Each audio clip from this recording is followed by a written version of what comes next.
find myself uh, more intuitive to learning his word, and certainly is I've come uh, to learning. Oh gosh, there's feedback. Sorry. Okay. Sorry. Yeah. So I am learning, and learning Hebrew is quite something. The modern Hebrew is something I'm not familiar with at all. And so I'm quite amazed by your teaching, but the message is wonderful because it's everything I actually agree with. It's everything that I strive. Shalom.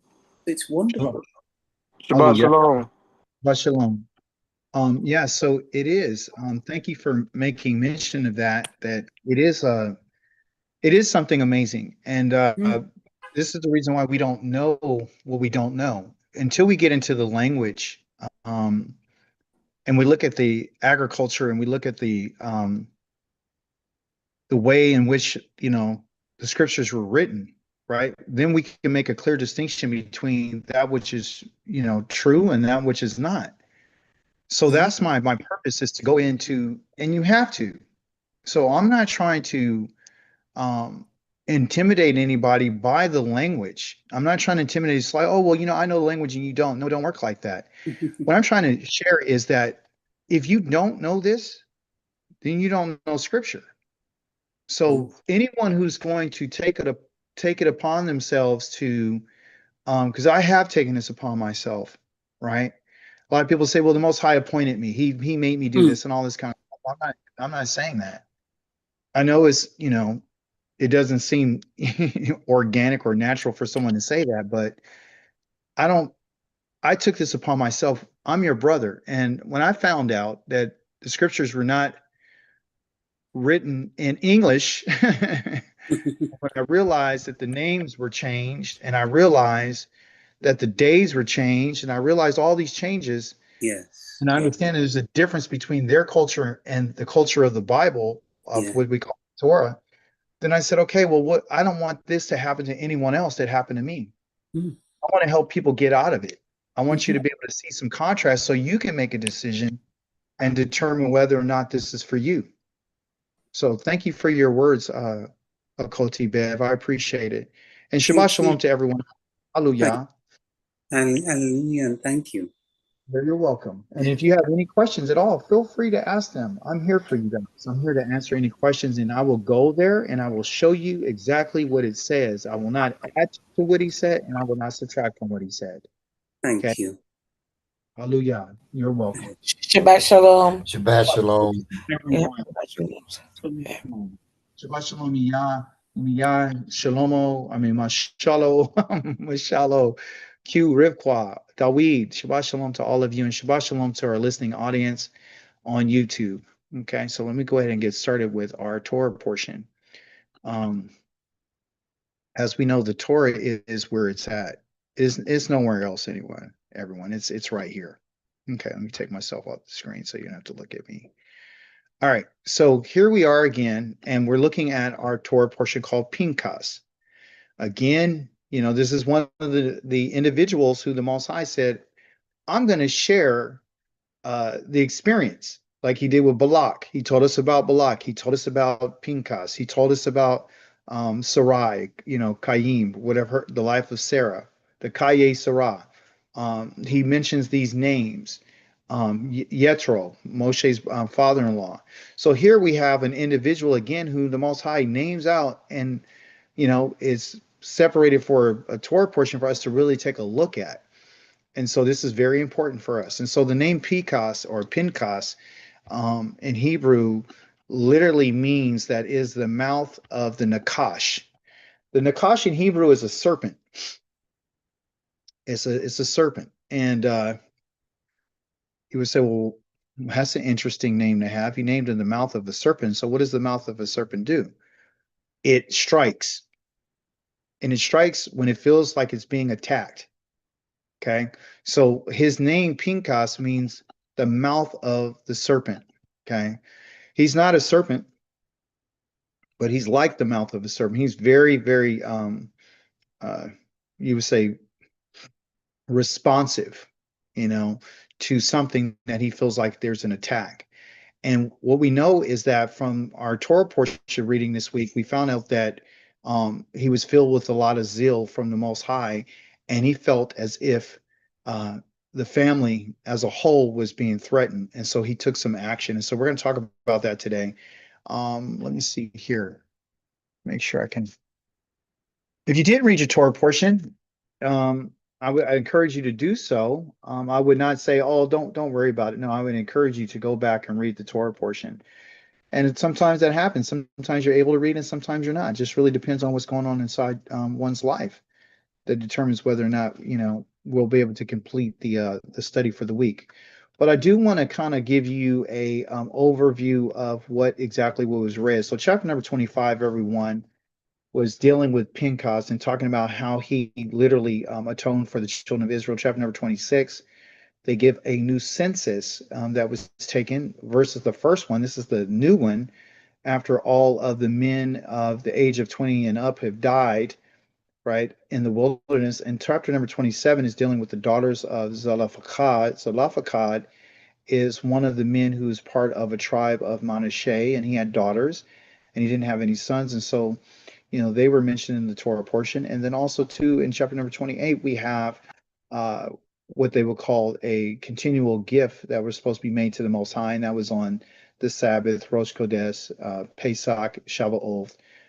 Chapter number 29 is talking about Sukkot. It's talking about, set apart times of meetings of, holiness. Okay. And so those are the chapters that, they're in the Torah portion. So chapter number 25 to chapter number 29. And that's pretty much it in a nutshell. There are some things that we're going to discuss about this particular Torah portion. Again, every cycle we're going to go through something, and some of the things you may hear may be something that you're aware of, and then there's some other things that you may have never heard before. Okay. Pinchas again is talking about atonement, census, inheritance. I am going to talk a little bit about some Hebrew, and I'll kind of let you know where we're at with that. So Hebrew is part of our teaching. It's always going to be, because that's our culture. That's the frequency in which you and I are to get a better understanding about what the Creator said. The Torah portion also includes some discussion about the appointed times, and appointed times are very important to the children of Israel. And then, of course, there are some questions that were asked at the latter part, which I found in our Haftarah. So the Most High he's asking some questions to the house of Jacob and to the nation of Israel. He asked some questions. And so these are questions that he asked that you and I are going to go over, and we're going to try to see if we can come up with an answer, because he's asking this for the whole house of Israel. Okay. Again, Pinchas was a priest.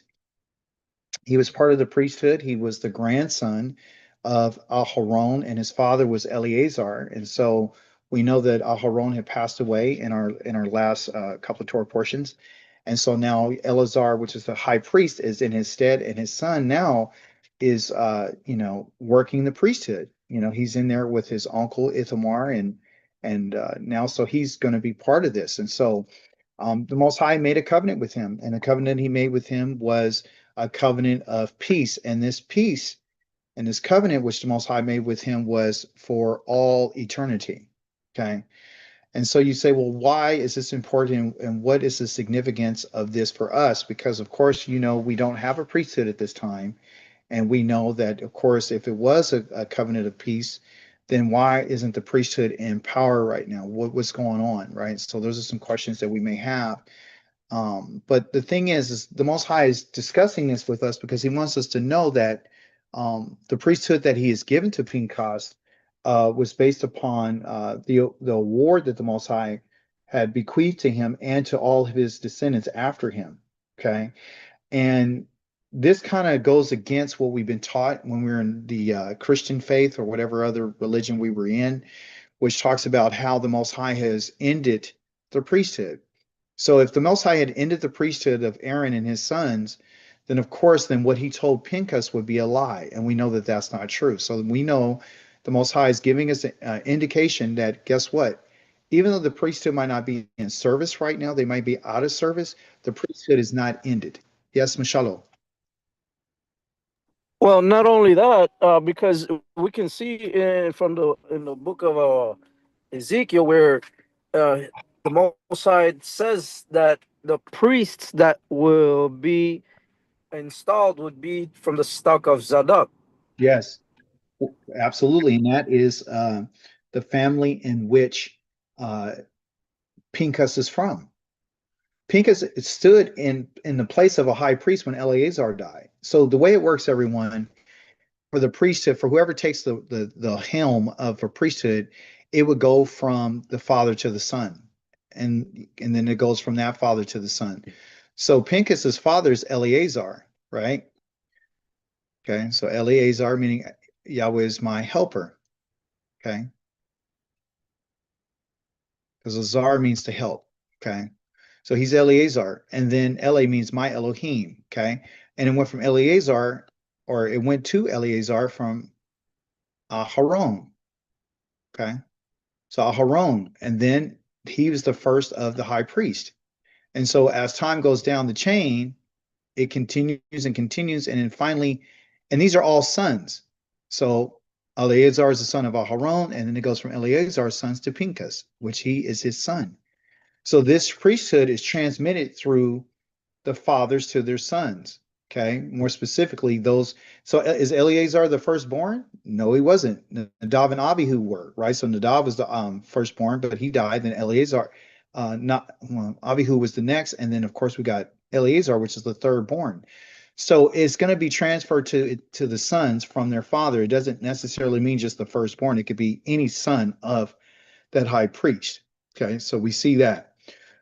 So as a people, Yah's given us the framework on how inheritance is passed on, or positions or titles. And so the title of priesthood in the Hebrew way of life is for this in particular family. And so the Most High chose this family. And in this family, this individual, Pinchas, he did something amazing. You know, he felt the same way that the Creator felt about idolatry. Okay. As a result of his call to action, as a result of his effectiveness and his desire and his zeal, the Most High gave him a covenant of shalom forever. So the Most High is saying, for you and your descendants after you. So based upon what this in particular man did, right, all of his descendants after him all inherited this covenant of shalom with the Creator because of the act of their father. Pinchas was a father too. Okay. So this is very important for us to understand. Information is going to be passed from the fathers to their sons. Okay. The mothers play a huge role in this. Okay. So we're going to talk a little bit about that as well. Okay. So he's a father, and it goes down to his sons, and all of his descendants inherited the covenant of peace because of what their father did. That's something for us to be mindful about, and that's why the Most High is sharing it with us. Is he's trying to let us know through the story of Pinchas that, you know, there's some things that are going to be transmitted down to the families. Okay, what we have right here is the Aseret HaDavarim. I do need to teach you about what this means. Okay, so down here at the bottom of your screen, I have the words Aseret and Ha-Davarim, right? The Aseret is the 10 in Hebrew, and then the Davarim, the Ha-Davarim, are the words. So they're the 10 words of the statements of the covenant. So basically what you have here in this body of Hebrew right here is the language that goes with our covenant. Within this this body, this portion of the 10 words, this is just one little portion of it. The Most High is talking about his jealousy. That's what he's talking about. Okay, that's part of our covenant. So when we talked about Pinchas, Pinchas received a covenant, okay, which means he received an agreement with the Creator. And so when Pinchas responded the way that he did, he is responding to what he understood. And listen what I'm about to tell you. Pinchas wasn't being jealous, or what they would say kana, because it said that he was jealous. He said he had a jealousy like me. This is what the Creator said. He said, because he was jealous for me. and because he had a zeal for me, then he took action, right, for me. I'm going to give him this covenant. Okay. So what the Most High is making reference to is the fact that he tells us who he is. And that was found on the 10 words. That's found in the Aseret HaDavarim, which are the 10 statements, which we have been told or taught that, hey, these are the 10 commandments. Okay. They're not called the 10 commandments. Okay. They're the 10 words. So once someone says, well, I don't keep the 10 commandments, you're saying they don't keep the 10 words. That's what they're really talking about. The 10 words are the words that are attached to Yah's, Elohim's jealousy. Okay. So I know you can't read Hebrew, but that's okay because I can. And my job as your brother is to tell you, because I can say it in English, right? So let me read it in English. And I'll just translate what we have here. Okay. So this first part right here is that you should never worship. Right, ever, absolutely never. You should worship Lahim, and the Lahim means these gods. You should never have any other god before me, and you should never worship them. And he says, Valo Yutav to Avadim, you shall never serve them. So the gods of the nations, he's saying that you shall never worship them, and you should never serve them. So they are gods that are in the nations and that surround them. And he says you can't serve, you can't bow down to worship them, and you're never to serve them. This is his serving right here, okay? Now, after that, after he says this, he says, for Kia Noki Yahweh, he says, I am Yahweh, for I am Yahweh, right? So Kia Noki Yahweh, I am Yahweh. He says, your Eloheka, I am your Elohim. So Kia Noki Yahweh Eloheka, I am your Elohim, right? Then he says, I'm El Konah, okay? This is important because he says that I'm an El, I am, in English, they would say a God of jealousy. That's what it is. Okay. That's what they're saying, that he's a God of jealousy. The word El right here in Hebrew doesn't mean just a God. Okay. It means a very strong authority. The strength of authority is found here. This first letter tells you that it's strong.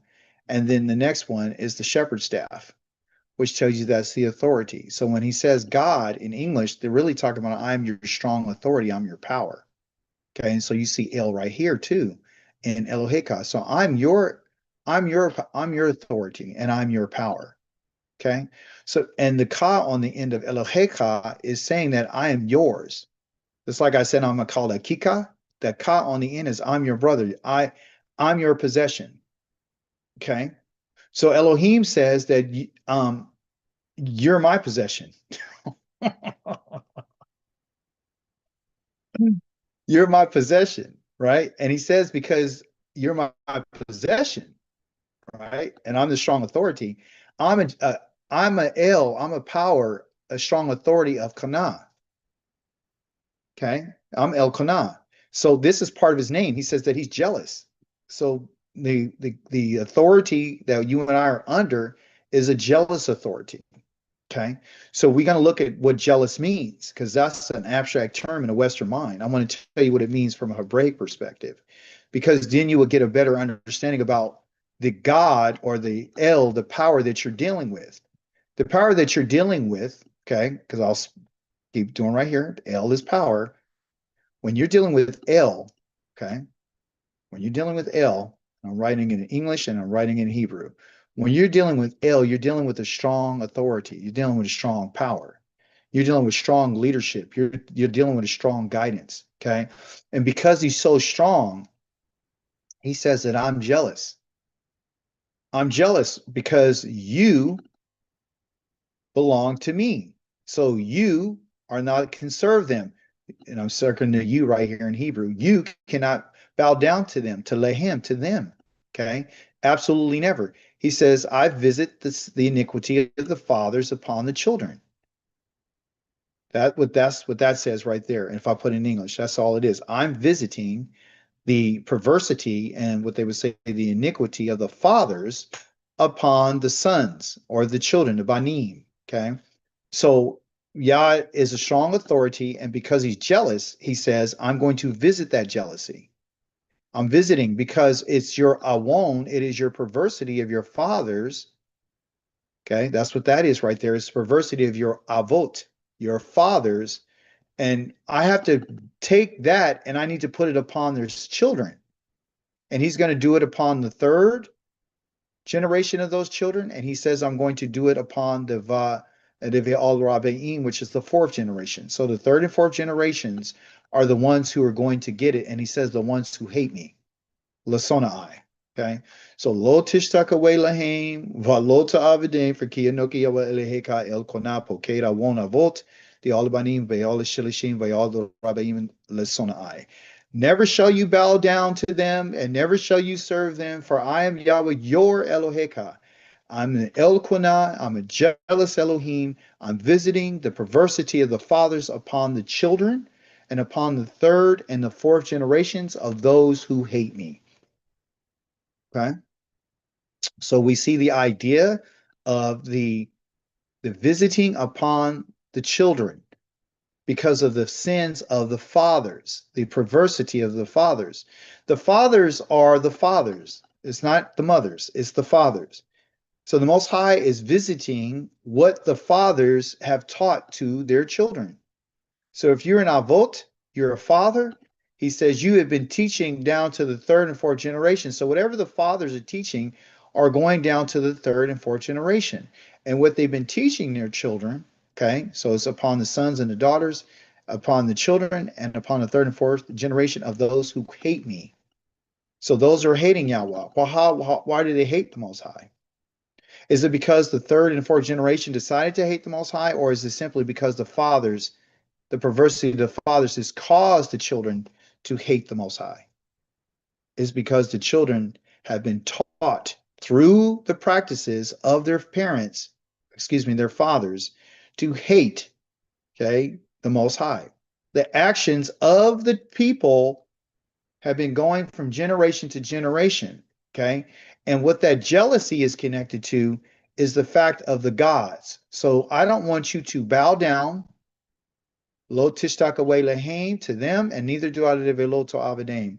Why? Because I am Ki Anoki Yahweh, meaning the first part of your covenant is I am Yahweh. These are the first words he uses when he opens the covenant. So what does this mean for us? What is this jealousy? Jealousy in Hebrew means a nest, okay? It means an N-E-S-T. I don't have a slide for it. I just thought I'd go ahead and just help explain it. Okay, it's a nest. And what happens is the bird goes and it creates a nest for its little chicklings or its little babies. Okay, so it does all the gathering, it does all the sticks, it does all the construction, and it has to go and acquire all the building materials for the nest. The nest is for the family of the bird, okay? And the little birds, the little chicklets are inside of the nest and they're crying. You know, they're looking for food and they can't fly and they're very vulnerable, okay? And the bird, the eagle comes down and it protects the nest. It built the nest and it protects everything inside the nest, right? And it feeds the little babies inside the nest, okay? From its own mouth, okay? And if anybody tries to come and to attack this nest, which is the family, then the bird is going to become jealous and become very, what you would say, vicious, and become very territorial, and will kill anyone and anything that is threatening its nest, its family. I know you remember when the Most High said that I have taken you upon my wings and I have brought you to myself. Okay. He says, as an eagle does, right? So this is what the Most High has done. He's taken us out and he's built a nest for us, and he's very protective over us because you and I belong to him. You and I are the possession of the Most High. Okay. I have discussions with individuals all the time, and they say, my children are not my possession. I let them do what they want to do. That's a mistake. Hebrew thinking and understanding lets us know that your children are your possession. You possess them, and they have a duty and a responsibility to you, whether or not they want to think so or not. The Western culture allows the children to do whatever it is that they want to do. And they feel that I don't own my children. Yes, you do. Yes. Shabbat Shalom. Yes, Shabbat Shalom. So where it says in, I believe it's Darvim 30, when I think it's maybe the first verses where Yahweh says, after the blessings and the cursings have come about, if you return to me. But he says, with your children, when you return Yes. to me with your children, and like some of people that were raised in this truth, that's fine. But with me and Elder Bill, we came into this truth when we were in our 50s. Yes. Babe, yeah, we were in our 50s. And so it's so hard. It's very difficult when you have three grown men that we have. And we've done everything that we can. So we started with the grandbabies because it's just easier. You know? Yeah. Yeah. But Yeah. I always wondered how that worked, and how can we fulfill that command that's given to us. And I know I'm not the only one that goes through it, that has adult children. Um, I just and is it like, do even though we return to Yah, but we don't have our children? I just wonder how Yah sees that. And That's a beautiful question, Azania, and you're absolutely 100% correct. You're not the only one. We're not the only one. We have children that are adults that have been raised in the Western culture, so they don't really get the idea of them being a possession. They don't get the idea that they must come over to the Creator. So here's the answer to the question about how does that work. It works this way. It has to be a willingness on part of the child, the possession, the child. They have to give into the idea of you being their owner. Okay. Now, for example, I own my daughters as long as they're not married. The moment they become married, they belong to a man. My son will always belong to me, always. Okay. And because of that, all of what I have is supposed to be transmitted down to him, down to his sons, as we're going to continue to learn today. That it's always going to go into you're moving from one state of authority to to another. But for the sons, it's different than it is for the daughters. Okay. The daughters move a little bit differently, and we'll get a little bit more clarity on that. But to answer the question, well, how do we work that? Well, it's not our problem that the children have to give a willingness for themselves. They have to come to reason within themselves and understand that they must submit. And when I talk about children, I'm talking about those who are under our authority, and I'm also talking about the sons, more specifically the sons. This is the way it works. Okay. So again, until my daughters marry a man, they're underneath my authority. I am in possession of them until they go under the possession of someone else. A lot of people don't like that language, but it's the language of what you would call the Torah. The Most High calls us his possession. We are his segula, we are his treasure.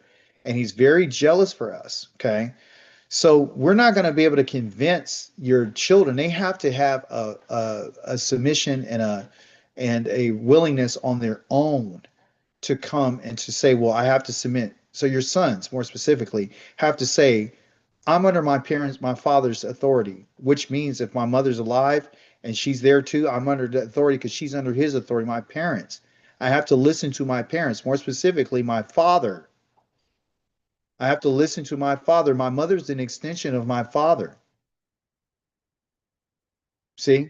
Because everything is being transmitted from the father to the children. That's what's going on. And so that's part of our heritage.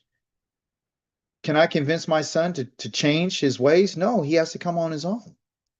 So when the Most High is talking about children, right, your sons and your daughters, it very well could be your grandchildren. They are still your children. But they have to be willing too. You see? They have to be willing to follow. They have to be, hey, are the parents of the children, they willing to let you teach them? Yeah, they are. Then obviously, you can put some good into them, like your grandchildren. I'm looking forward to grandchildren. But again, their parents are going to have to say, well, hey, I give you, the authority over that. They have to be willing to do that. Some kids are going to keep their kids away from their parents because they don't believe what you believe. So these are real problems and real issues within our community.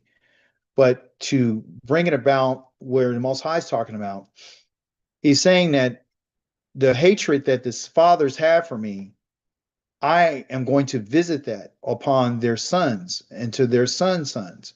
So what he's saying is the things that might say, for example, my son is doing, right? The Most High is going to punish for him down to the third and fourth generation. So my sons, and all the way down to third and fourth generation are going to have to suffer because of what my son has done. Just like I'm suffering because of what my grandfather has done and my father has done, and even the father before that has done. So everything is being transmitted. That's the whole purpose of us understanding this.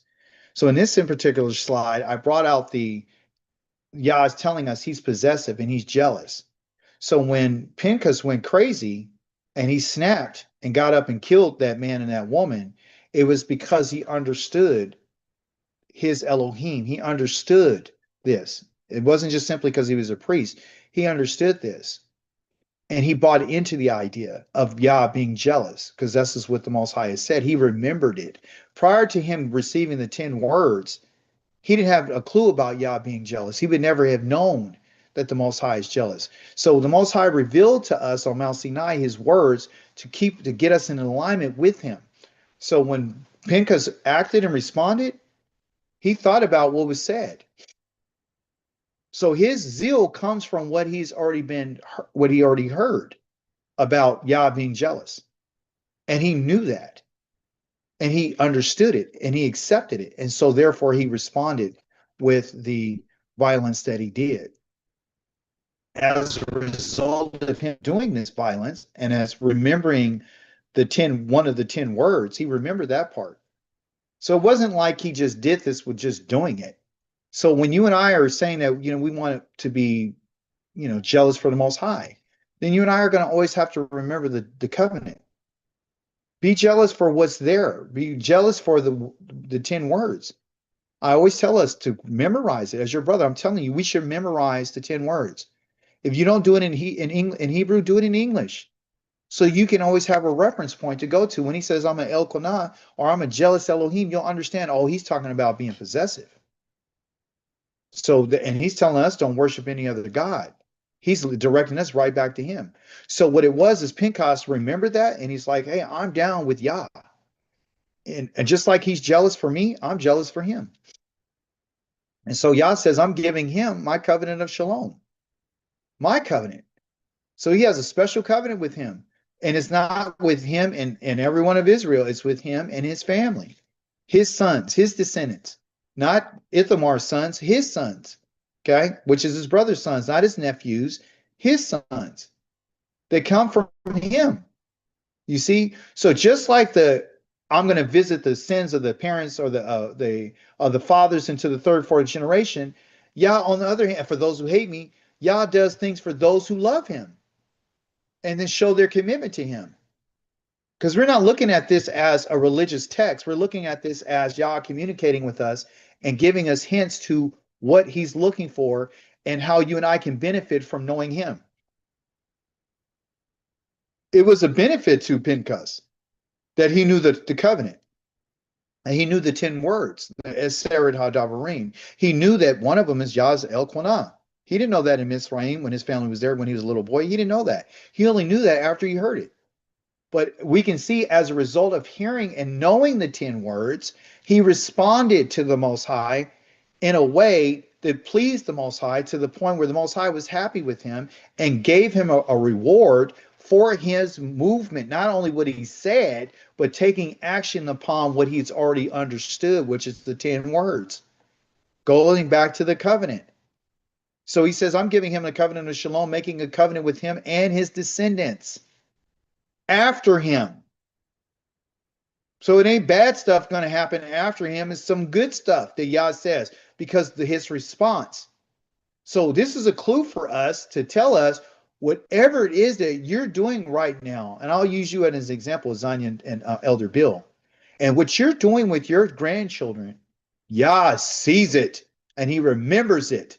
And the Most High is going to be beneficial to them because of what you're doing for him.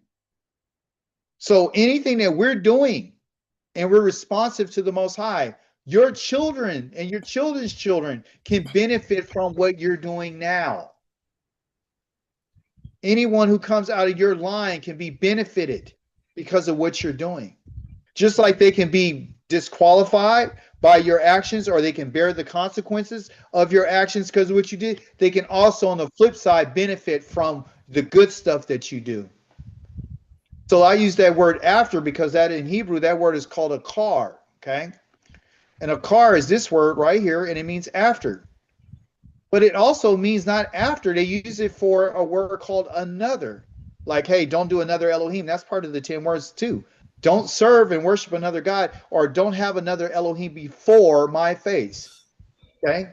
Another, meaning a kare. Don't have another Elohim.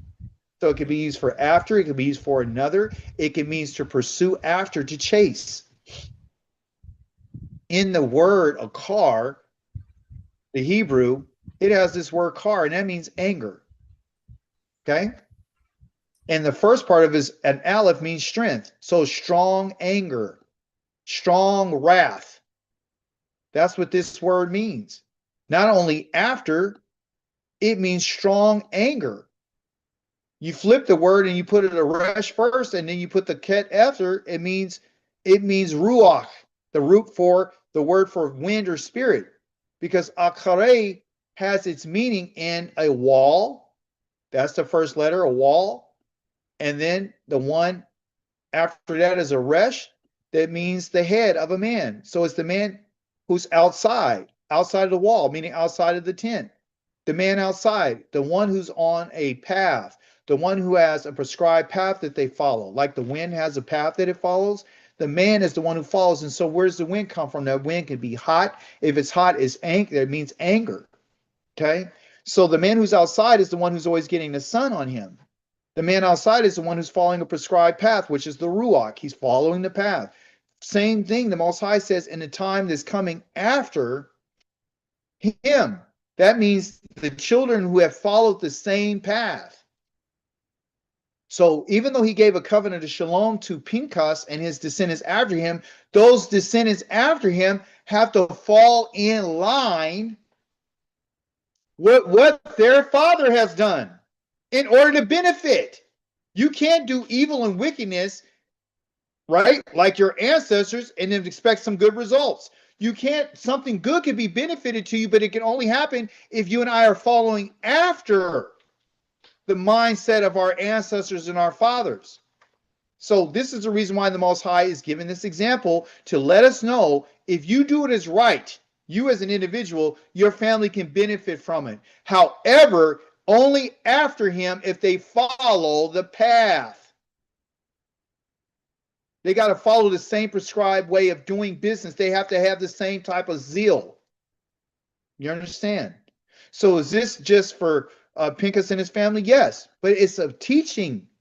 Yah is the teacher of humanity. Yah is teaching Israel, the nation, the household of Jacob, what happens when somebody is zealous for me. He's just one who responded. You too, I can be zealous for Yah. We can chase after Yahweh. We can be zealous for him. We can be possessive over Yah. You could be, willing to hurt somebody over the Torah. You could be so fluttering your wings like you're protecting a nest. You could be like an eagle with the Most High. You could be protective over the Shabbat. You could be protective over the diet. You understand? So you don't have to just be a priest to be zealous. Yah just using him to tell us This is what happens when somebody has a zeal for me. This is what I gave. That's all it is. But it doesn't exclude you and I. The priests were there to teach us. Now that we don't have a priesthood, we say we don't have nobody to teach us. That's not true. Yah is using the Torah to teach us through the lives of people like Balak, the lives of people like Pinchas, the lives of Sarah, the lives of Abraham, the life of Moshe and Aharon. We're learning from the people. We're learning from those who may have been over our households. Who knows? You might be part of the family of Levi. You might be part of the family of David. You might be part of the family of Asher or of Shimon, or you might be part of any of those families. If you are part of it, which you are, doesn't matter what tribe you are from, you're supposed to still learn from what Yah has written and said. He's not saying it just because these are the priests, I'm going to just do this for them. He's letting us know he did it. His descendants are going to benefit from it. Anybody that decides to chase after the Most High, they're going to be benefited from it. Anybody that hates the Most High and teach their children to hate him by not listening to what he says, they're not going to be benefited from it. This has to do with your family. This has to do with you as an individual.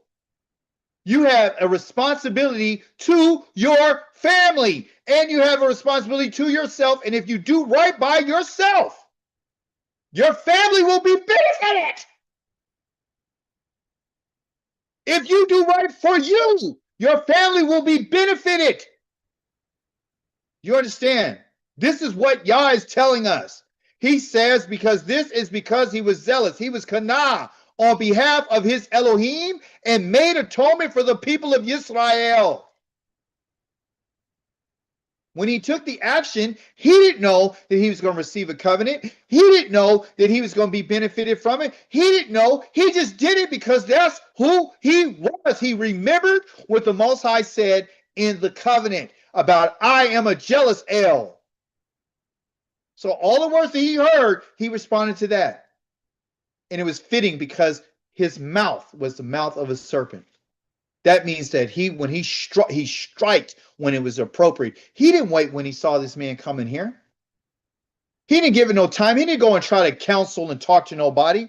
The zeal of Yah went past all the conversation. He knew that idolatry was wrong, and he knew that Elohim has to be the priority.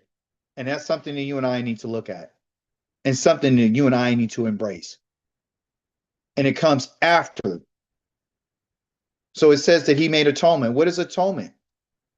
You know, as in our Christian walk of life, in being religious, we were told that somebody innocent needs to die so you can be forgiven of your sins, so you can continue in your wickedness. Because someone else died on your behalf. Now we see in Pinchas, he killed a man and a woman. And he got atonement for the whole children of Israel when he killed the wicked. When you look at the New Testament, you kill the righteous and then Yah forgives everybody. Does that even make sense? Let me calm down. The Most High rewarded Pinchas for killing a guilty person and a woman. He killed two people. And he stopped the plague that Yah put on the children of Israel after 24,000 people died. And the Most High rewarded him with a covenant of peace forever because he killed a man and a woman out of his zeal for Yahweh. Now in the New Testament, you see that they said the Most High killed an innocent man, apparently, for the sins of the wicked, so the wicked could go free. So if you just reverse engineer this, you got one man killing the wicked, and you got another one who's saying the Most High killed the innocent. But the Most High gave a covenant of peace to a man who killed the wicked. But now they're telling us in the New Testament that the Most High will kill an innocent man to let the wicked go free. Does that make sense at all? No, it doesn't. It doesn't make sense. Put your device on mute. Thank you. Here we are. So, when you think about it, there's a couple of different ways that atonement was made. And I want to be clear for all of us, because we're all learning. Atonement in Hebrew means kafar, and kafar basically means a lid, L-I-D, okay? That's what it means. It means a covering, because that's what you would do to cover something, to protect it, okay? Just like the lid on the Ark of the Covenant. He put a lid on it to cover the 10 words. That's called the seat, the mercy seat, okay? The seat of atonement, right? Where they would sprinkle the blood on the mercy seat, the lid, okay? The lid is covering the 10 words, so you can't look inside the box, right? Which is the ark. You can't look in it. So basically, atonement means to cover, it means to appease, it means to protect, okay? So biblically, atonement had to do with the tabernacle, because it's called the Day of Atonement, that the Most High would use to protect and to go in and say, well, I need to protect the holiness of the tabernacle because the children of Israel has made some mistakes. So atonement is for mistakes. Atonement is for inadvertent sin, that you have uncleanness that was brought to the tabernacle. Okay, so we don't have a tabernacle, so we don't have to worry about the Day of Atonement for the tabernacle. Okay, atonement can only be made by those who have the ability and the responsibility to atone in that setting. So when there's a tabernacle, the only people who can atone for is the priesthood. When there's a sin that was committed out of inadvertent sin and completely didn't know, there's atonement that can be made. And atonement, the kafar, can only be made by a priest. You can only be a priest if you're from that family called Aaron's family, Aaron in English. You're not a priest because you're from a Kohat or Korach's family. You have to be out of Aaron's family. You have to go Aaron, Eleazar, Pinchas, all the way down to Pinchas, all the way down to Zadok, all the way down. Okay? So you, if you're not part of that family, you're not making any atonement, because that has been written and decreed by the Most High. So anybody that's not part of that family can never atone for another person's sin. So bye-bye, JC. Bye-bye, Yeshua. Bye-bye. You understand? They can't make atonement. All right? Now, when we're talking about another form of atonement, there's an atonement that the Most High can do. And the Most High does this atonement because the biggest question is, well, since Jesus was, if you don't accept Jesus, then how is all your sins atoned for? Well, they don't understand that the atonement was dealing with the tabernacle. They don't understand the only family that could do is the priesthood, and neither do they understand Yah's intent. Atonement can happen for those who are in exile. Here's your answer to the people who are questioning you on how is your sins atoned for. Here's your answer, okay? Your answer is found in the book of Isaiah, okay? It's in chapter number 26. It's chapter number 27. I forgot to put the number down. I just put Isaiah. Chapter number 27. Read the whole chapter to tell you. It says, your controversy with her is fully resolved by sending her into exile. He removes her with a rough gust of wind on a day when it's blowing from the east. So the iniquity of Yaakov is atoned for by this. Okay? By this. By what? By being sent into exile. By this. Okay? The and here is addition. It means we're going to add something to it. But right now, let's just stop by this. By what? Everything that was read all the way up from the beginning. The controversy with her, talking about Yisrael, is fully resolved by sending her into exile. He removed her with a rough gust of wind, like when he sent her out. He sent her out blowing from the east. So the iniquity, the perversity of Yaakov, the sin of Yaakov is atoned for by this, by your removal. Remember, atonement means to remove. Remove what? Remove the transgressions from the tabernacle. Remove the inadvertent sins. Remove this, remove that. So Most High has prescribed an atonement for the children of Israel while they're in their exile. That's why he sent you here. That's one of the reasons to get rid of it. Because he knew that you and I would not have a priest. He knows that the family of Aharon is put on pause. He knows there's no offerings. He knows this. So how does he get rid of our iniquity? He gets rid of it by doing this, by getting us into exile. And he's adding to it, and he's removing all his, it says peri, in Hebrew it means fruit. I put the word there because they didn't show it in English. Okay, so it removes all his peri, all of his fruit of his sin. Okay, so the Most High knows that it's going through the fruit. So where's the fruit coming from? The fruit is coming from the tree. Well, where did the tree come? It comes from the fathers, and then the branches are his children, and then the fruit is produced because for a certain amount of time, this tree has been operating this way. This tree has been giving me this type of fruit. The fruit that we've been producing has been the fruit of following and being involved in idolatry. Okay, when it says all, removing all his fruit of sin. And when he does this, it produces this result. What's the result of this, of the removal? It removes when a person is fully committed to the Most High and they know that they're no longer interested in doing the iniquity because they've been atoned for by being sent out. They know that all, that's what you have right here, all of his altar stones like chalk have to be destroyed. It knows that all his sacred poles and his sun pillars will stand no more. That means everywhere in one's recesses of their minds that they have been looking to other gods, they've been calling on the name of another god, they've been involved in ritualistic practices like baptisms, first Sunday or the last Sunday of the month, one is involved in communion, they're eating the body and drinking the blood of their Savior, okay? Then he knows that they got to get rid of it. He knows that they're no longer bowing down to the cobblestone of the Muslim faith. They're no longer walking in circles.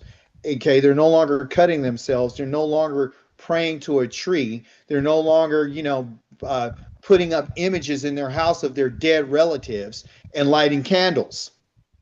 You understand? So they know this.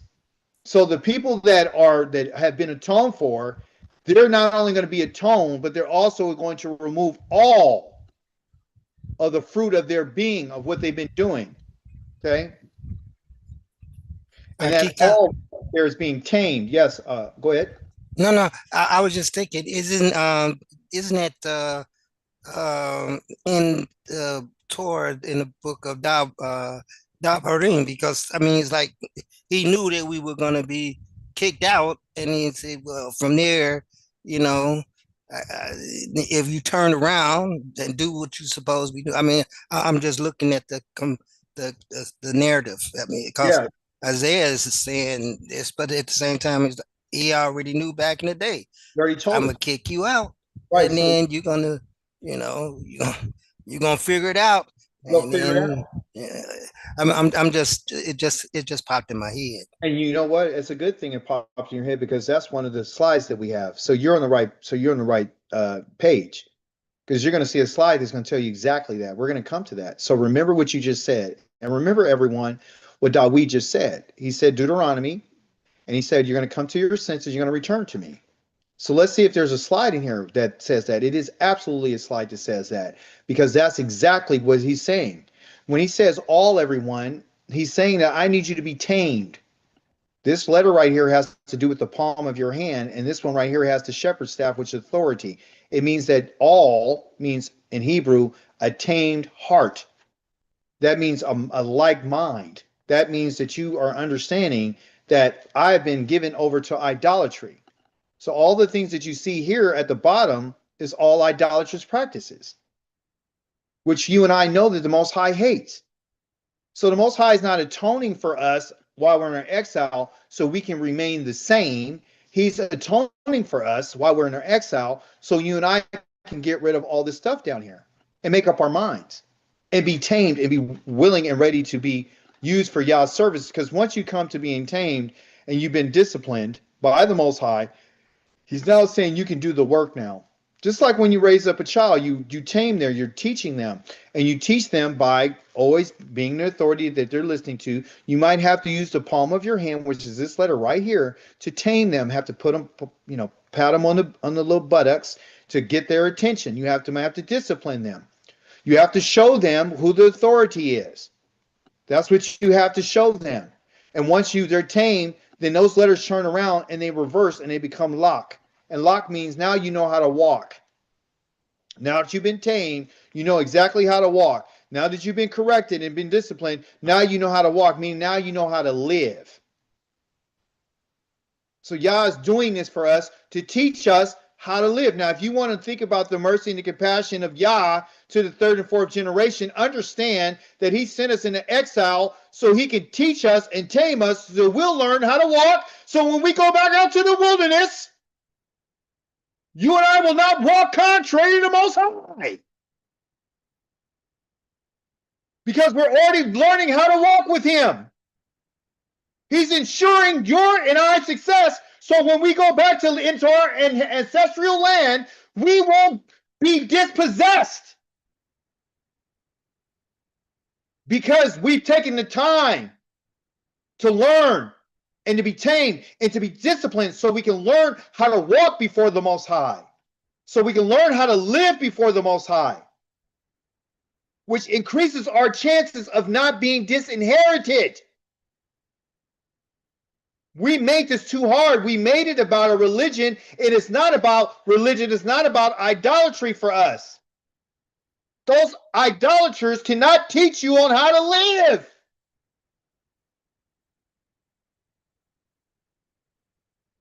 Why are you getting amped up by Kika? Because it's in the slides. Because I'm coming to understand what he's saying.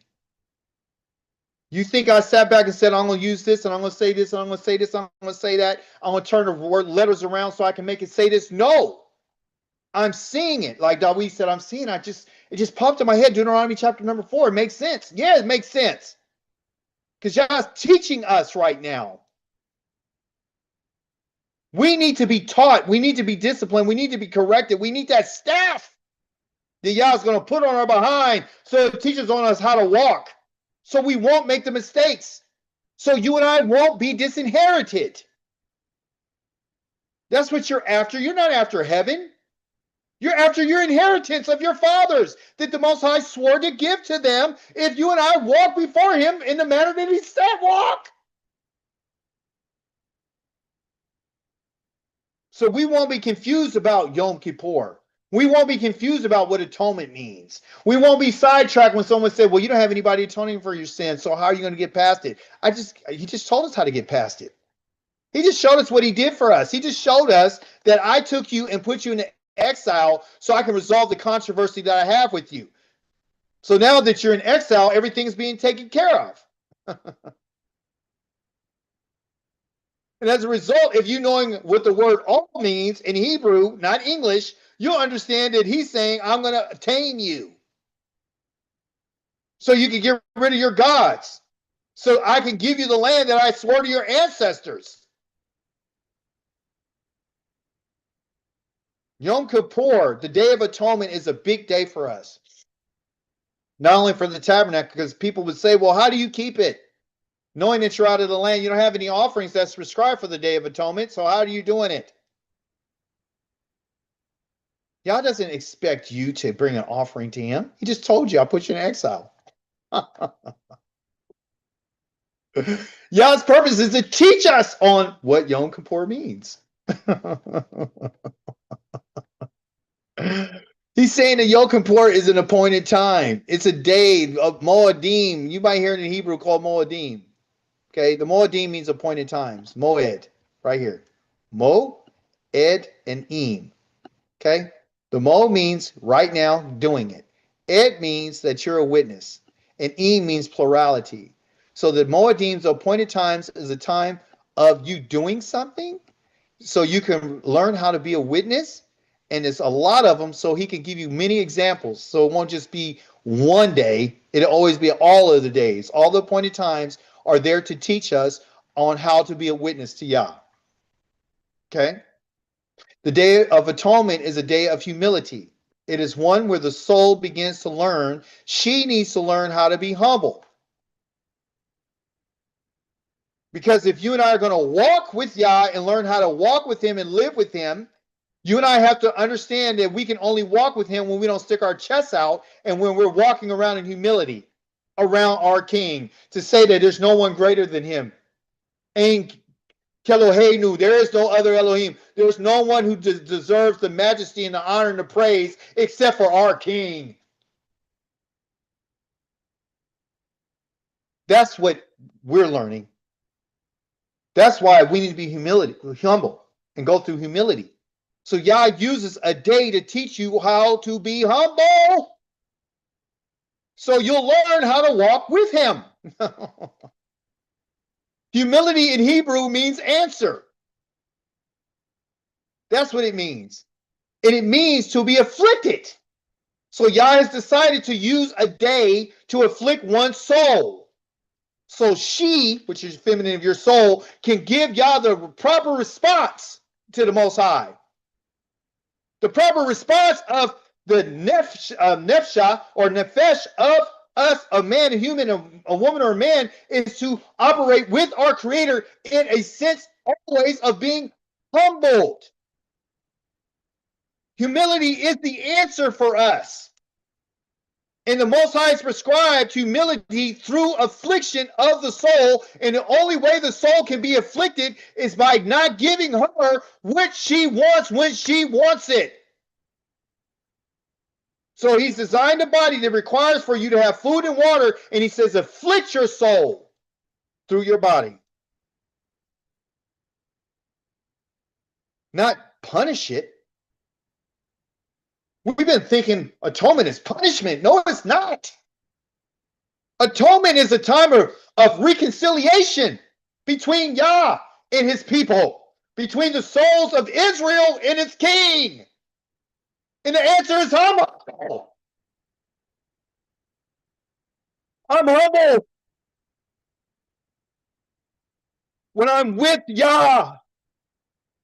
We have to be humble. That's the only response that Yah is looking for from the soul. Is she saying, I'm humble. I know you're the king. I know you're the creator. I know what you say is right. And I'm with it 100%. That's why we're supposed to embrace the affliction on the Day of Atonement. So we can practice to remember that the way that we walk with our Creator is in humility.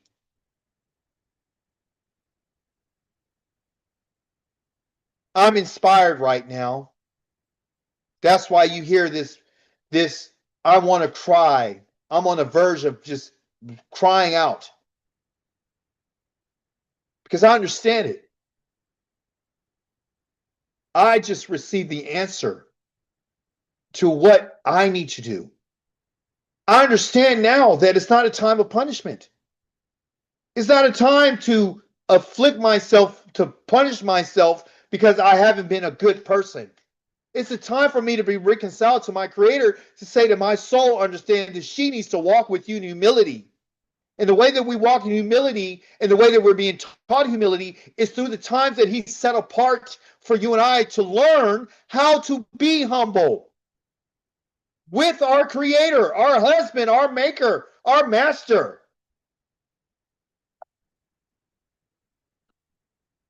That is the answer. Our Torah portion included a census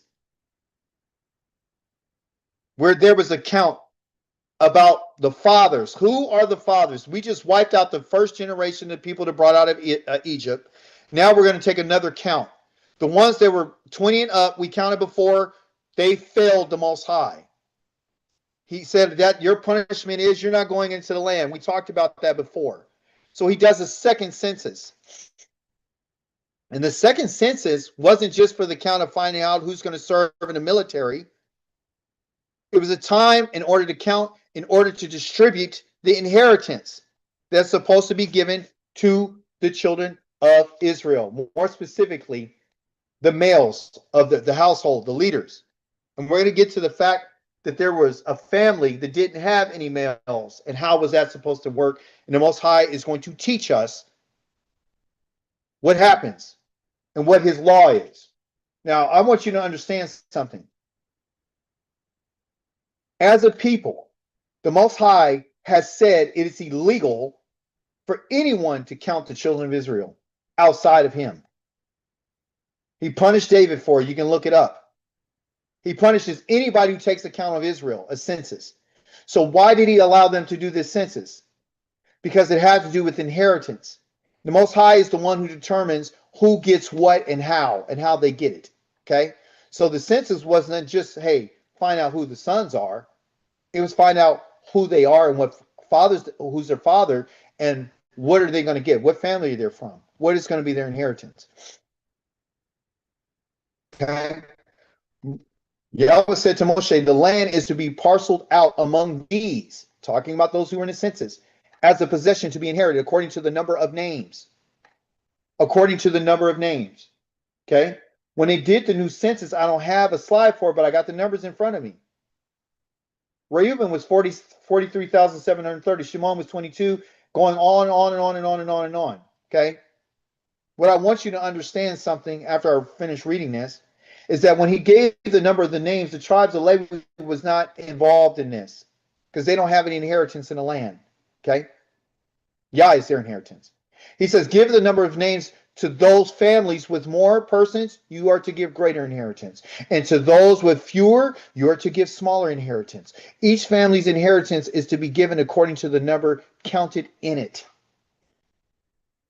So we have not only the names of the families, not only the sons of the families, we also have the numbers, greater and lesser. I've taught on this before. Excuse me, I taught on this before. The people that did well in the wilderness got the great inheritance because their numbers were greater. The people who did wrong in the wilderness, they were fewer. They were smaller. They got a smaller inheritance. So it was how they lived. That word right there is called leki, meaning how they walked. Remember I told you call is all and that's tamed. And then once you learn how to walk, you then reverse the letters. Now, my walk. Laki means my walk. How was my walk? So the way that they walked determined, and how they lived determined what inheritances they have. This letter right here means my. Okay? The lock means walk. These two letters right here means walk. And walk in Hebrew means live. So when you walk, you have the first letter, which is the staff, in your hand. That's the staff. The next one is the palm. So the staff is in the palm. The staff is in the palm when someone is walking, going to their destination. So how they were living in the wilderness determined how much they're supposed to get when they get into the land. I'm only going to share one family with you that I believe that was a big problem. Okay. So let me give it to you. Okay. And you'll understand it because you're a wise people, because you have the Torah. So you're a wise people. You're not a dumb people. You're wise. So at the beginning of our book of Bamidbar, there is the first couple of chapters that talk about what? Talks about the numbers. Remember, it says, oh, the book of numbers. And then they begin to count. And everyone's tired, like, yeah, I'm getting tired of counting all this, you know? I'm getting tired of counting. It's just so many numbers. Well, that's because we didn't understand what the numbers meant, okay? So I'm going to give you an example of a family, and his family is called Shimon, okay? And in English, it would be Simon, okay? Shimon. Shimon means to listen or to hear. That's what his name means, okay? When Shimon, which is a tribe, which is one of the sons of Israel, you know his history. You know that he's a very violent person. You know that him and his brother Levi, they would maim oxen, they would kill people, they would do all kind of stuff. They were off the chain. They were crazy. Okay. The tribe of Shimon, when he began to come out into the wilderness, or in chapter number 1 or 2, excuse me, of no, it's actually chapter number 1 of Bamidbar. His numbers were 59,300 when he first went out to the wilderness. That's how many people were in his sons 20 years and old and up. Okay. The second count of the second census of his family was, I got my little note here, is, I'll just put it up here and you tell me. 22,200. Okay. 22,200. So his numbers went from 59,300 people all the way down to 22,200. Okay. Shimon lived on the south side of the tabernacle. So again, he lived down there with Reuben, and there was Shimon, and there was God. Okay. They lived in the south. The tabernacle's right here is this box right here. And then over on this side, you got Ephraim, you got Manasseh, and you got Benjamin. They're all brothers, right? They're all close. So they all lived on the west side. Then of course at the top you got Dan, and you got Asher, the A, and then Naphtali, which is the N. It spells Dan, by the way. They're all brothers. They lived on that side. And on this over here, we got Yehuda, we got Issachar, and we got Zebulun. They're all brothers. Okay. So all the problems were happening in the south. These people, Ephraim and them was on the west, Dan and them was on the north, and then here's on the east. That if you were to know what the east is, it'd be like, or the north would be in, and then the E would be east, and then the W would be west, and then the S would be south. You put all that together, you got the word news. So here's the news, okay? Everyone who was living down in the south, their numbers dropped because they were next to Korach's family. And everyone who got swallowed up in the earth, Korach now, remember? Korach and the people from the Levites who were arguing, rebelling against Most High. Most of the death happened down in the south. Most of the numbers of the people that died happened in this area here. Okay. Shimon's name means to hear and to listen. So when you think about the numbers that they started off at 59,000 and ended up at 22,200. That's not on accident. The Most High heard that family. He heard them and he saw what they were doing. He shema them. He understand because his mother named him Shimon because she said Yahweh hears. But Shimon didn't know that Yahweh hears. They were the ones who were complaining against the Most High. They were the majority of the people that were going against the Most High. They were the ones who come from a family of violence. They're the ones, and because of this, they got the smaller portion of the inheritance. So what does this mean for you and I? If you and I don't know how to lucky, if your walk can affect you and your family, you understand? So if you don't live the way that you're supposed to, your family is not going to get what they deserve, okay, in terms of the greater share. So the greater share is for the greater numbers. It's according to the number of the names. The families who are more persons who are greater, they get the greatest. They get more. Whoever's the fewer, they get smaller, they get less. Your numbers were determined about how you lived your life. Because the Most High is concerned about our numbers. He's concerned about if you do the right thing, you'll have good stuff, you'll be benefited. So your benefit is to go into the land.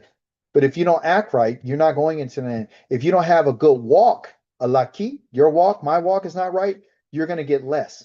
You're going to get fewer. So this is the key to understanding why this was listed in Pinchas. Okay. So as you can see, Pinchas did something, good stuff happened to his family line. Shimon did bad stuff. Look what happened to his family line. They got a smaller portion. And guess what? That portion that's allotted to them, it's theirs forever, but they get a small piece. So when you have a smaller land, you cannot increase your numbers. You won't be able to increase your numbers. And the reason why you won't be able to increase your numbers is because there's not enough land to support the number of people that are going to be living on that land.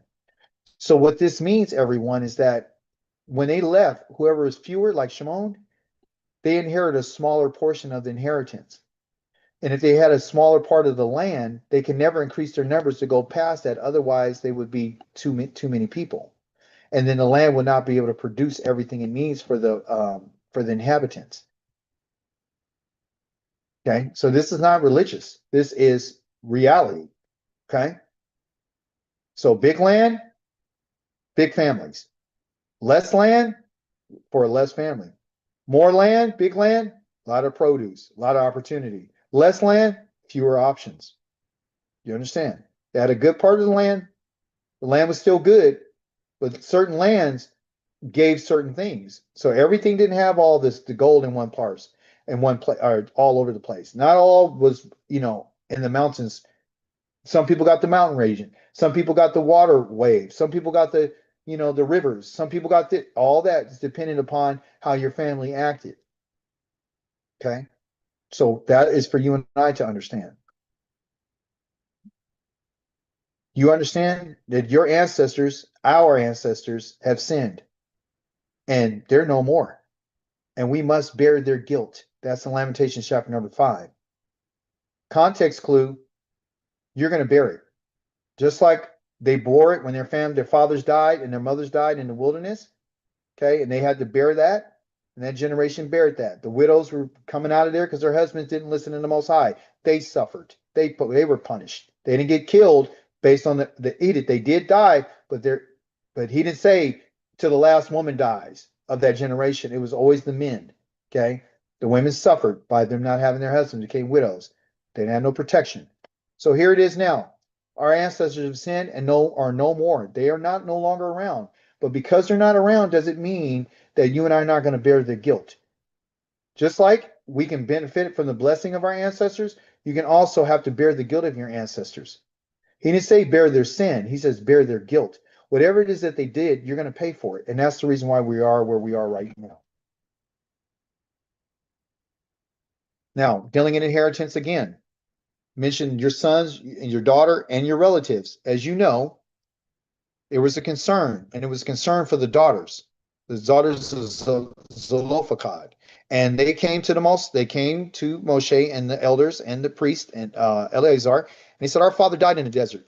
He wasn't part of the group who assembled themselves to rebel against Yahweh, meaning he wasn't part of that group, okay, to rebel against Yahweh and Korach's group. They weren't part of that group, and they're not part of the group who assembled themselves, and not part of Korach's group, but he died in his own sin. And he had no sons. So why should the name of our father be eliminated?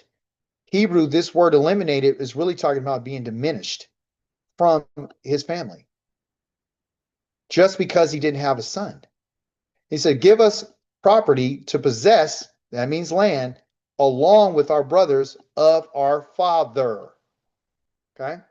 Going back to the idea that it's always going to be of our father.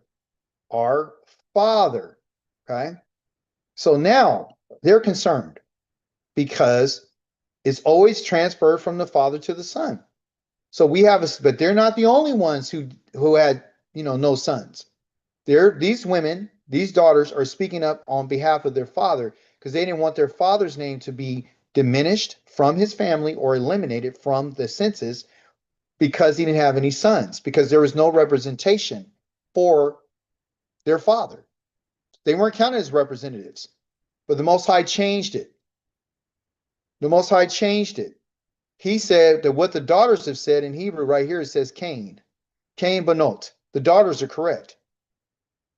The daughters are correct. And this word correct here in Cain, as you know how sometimes we talk and say, yeah, Cain. Someone says yes.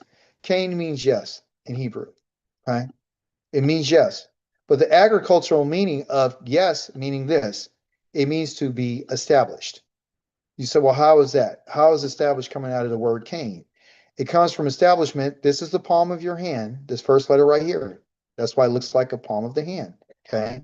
And then this one right here is the noon. That is continuation. That's a seed. So what they would do is they would put the seed in the palm of the hand. Once the seed is in the palm of the hand, one would be able to look at it and determine what it was. And they would establish, oh, this is a blueberry seed. Oh, this is a carrot seed, or this is a barley seed. Okay. So it's something that's established. Something that's established is correct. Okay. So something that has been established will be correct. That's why you would say Cain, because it means let it be established, let it be. Let's say what it is, exactly what it is. So what he's saying is, Most High say Cain Banot. These daughters are correct.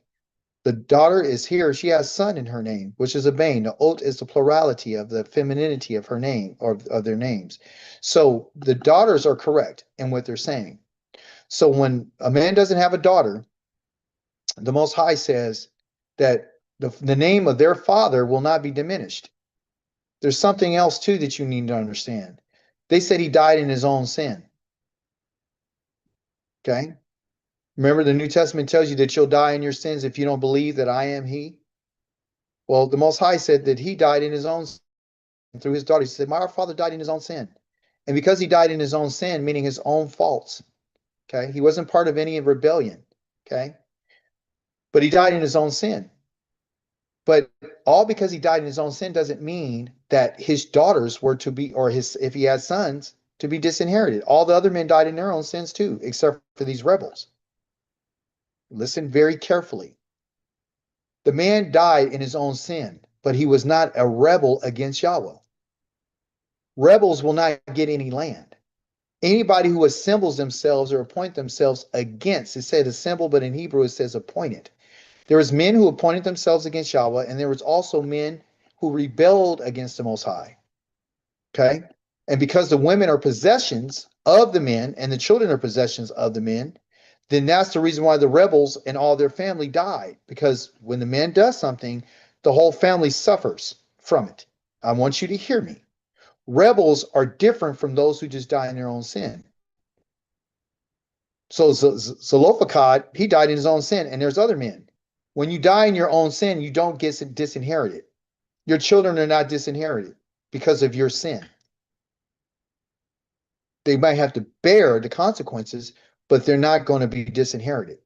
The ones who are disinherited are the rebels. They will never go into the land.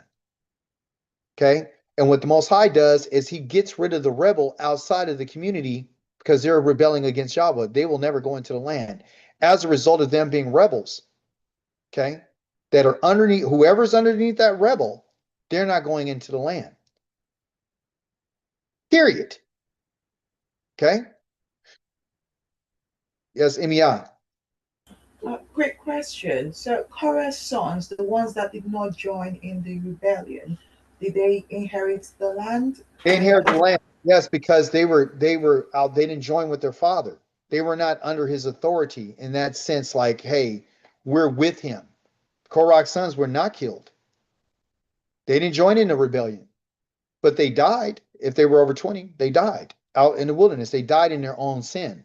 So here, this text is not cryptic. It's just telling you that there's a difference between, because what they're saying is, if he was one who assembled against, appointed themselves against Yahweh, and if they were part of Korach's group, the rebellion group, who said we're going to take over the priesthood, then they would know automatically that he's disqualified from going into the land. Okay? But by him dying in his own sin doesn't disqualify the daughters. They felt they was wrong because they were being eliminated. His name was being eliminated. If his name was eliminated from his family, he comes from the tribe of Manasseh. So if his name is eliminated from that census, they don't get any land. So they're like, no, wait a second. He wasn't part of the rebellion. He just died in his own sin. So why is his name not given? Because he don't have any sons, because the sons would go and say, oh, I'm from the family of my father is this guy. Okay, well, who was your father from? He's from the tribe of Manasseh. Okay, then that's okay. We'll make sure that land goes to you. So these daughters took it upon themselves and said, hey, no, that's not right. And the Most High said, they're right. Cain Benot, they're correct, right? So then he gives the line and says, okay, this is going to be a law. So based on what the daughters had said and their mishpat, which is their judgment that they wanted a ruling on this. They pursued a ruling from the Most High. The Most High approved it. He said what they said is right. It's Cain Benot. So we're going to give them their inheritance of their father, and there's some conditions to go along with that.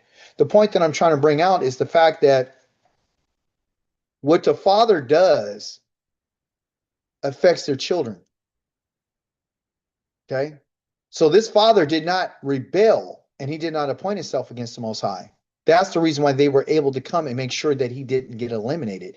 Because if he got eliminated, then his whole from the family, then that means that they would get eliminated.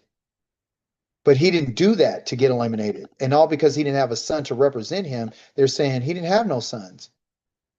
He just had daughters. So is he going to be eliminated? Is he going to be diminished from his family? And the Most High said, no, that's not going to happen.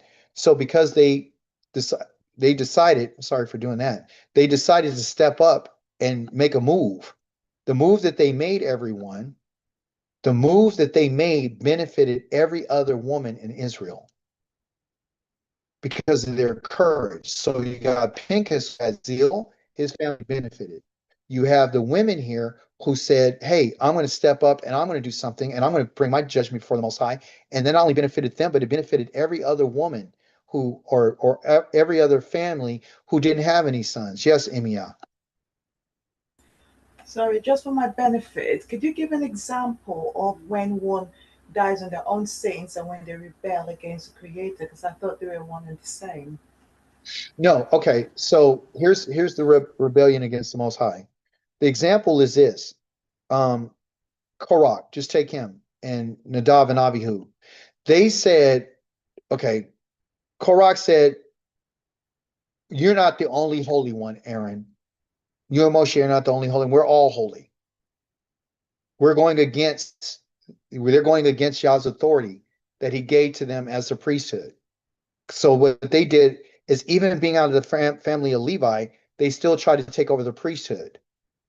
And the Most High says that right there is rebellion. Remember, rebellion means to be bitter against what Yah said, right? So the Most High says no rebel is going to go into the land. That's anybody that's rebelling against anything that he said. Anything. Any, hey, I chose Aaron and his family. No, what about the priest of Melchizedek? That's rebellion. The Most High said, I chose David's family to be the family that's going to rule as king. No, what about the family of Benjamin? Rebellion means that the Most High said that a father can disavow his daughter. She made a vow, and the father has authority to disavow that vow. Oh no, I can disavow my own vow.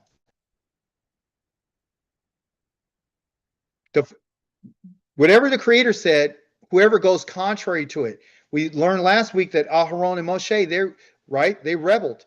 They rebelled against the Most High. They weren't able to go into the land because they didn't set apart. They made it about themselves instead of making it about what the Creator said. Moshe said, are we supposed to? He didn't say what the Most High said. The Most High told him to do something, and he went and gave a conversation to it. So we want to say, oh, well, I don't see this as rebellion. The only way that you'll know that you're a rebel is if you're going against the Most High, what he said. If the Most High said that the Shabbat, on the Shabbat is supposed to be this, that, and the other, and you say, no, I'm going to do it my way, you're a rebel. You're not going into the land. So the example is any resistance and reluctance to do exactly what was saying, and you buck up against what he said, you're a rebel. That's the example. Okay. If he tells us that while you're in the lands of your enemies, you're going to do this, that, and the other, and you say, no, I'm not, you're a rebel. You are a rebel. If he tells you that you're not supposed to diminish or add or put any perush, any addition or subtraction, don't diminish from what I'm saying. You do, you're a rebel. That's the danger. I think it was Azani who got concerned last week. She's like, well, it seems like anything that we do, yeah. It's terrifying to think. So this is the reason why he's teaching us, so you and I'll learn how not to be a rebel. Don't rebel against the Most High. If your sons and they won't listen to you, right? And they're saying, hey, I'm going to do what I want to do. And they rebel against the word of the Most High. The Most High told them to honor you. If they're not honoring you, they're not going into the land. That's it. This is not open for us to say what we want to think as rebellion. We're not defining Yah's word. It already defines itself. You see? You turn your back and you're involved in idolatry, you're not going into the land. You worship any other god, you're not going into the land. You call on the name of another god, you're not going into the land. You pray in the name of another god, you're not going into the land. You deny the fact that the Most High sent you into exile, you're not going into the land. If you're saying that someone else did this to you, you're not going to the land. Except for you taking responsibility, you're not going to the land. Are you saying that Yah loves those who he hates? You're not going into the land. You change anything he said, you're not going into the land. That's the example.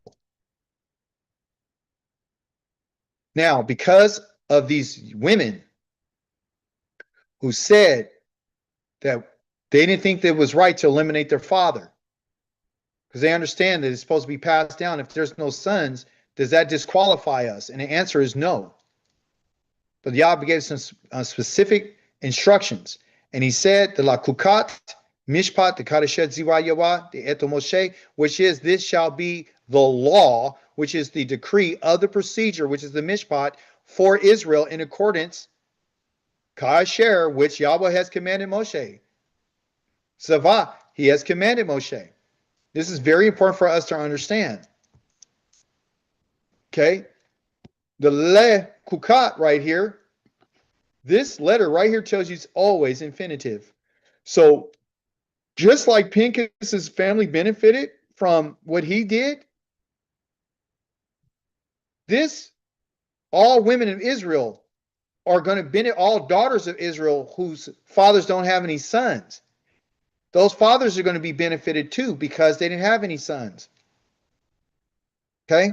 And he said that those women have to marry men out of their own father's family, like cousins and stuff like that, their father's brothers, sons. That's how it's going to, you're going to keep it in the family. This is what it is. So I bring this out of the Lakukat saying that this is a decree forever. This is absolute infinitive. This is the judgment. They call it a procedure, but it's the judgment, it's the ruling that is for Yisrael. And that happened because of these women. So you can see again, if you do the right thing, you say the right thing, others can benefit from it. So that's the reason why this is mentioned, because Pinchas did something, family benefited. Their father didn't do certain things, they were benefited. They stood up and said what they had to do, they were benefited, and they benefited others. So we see that. That's the thing. But there's a lot that you need to understand about the mishpat. Okay? I use that word mishpat because it's right here. So when he gave the judgment to them, a procedure called a mishpat, that's when I told you in Hebrew, we're going to study Hebrew. The mishpat is just basically this. Okay, let me show you. So you can understand what the procedure or the ruling is. Because if you don't understand this, you're going to say some things that is not true, and then you're going to be classified as a rebel.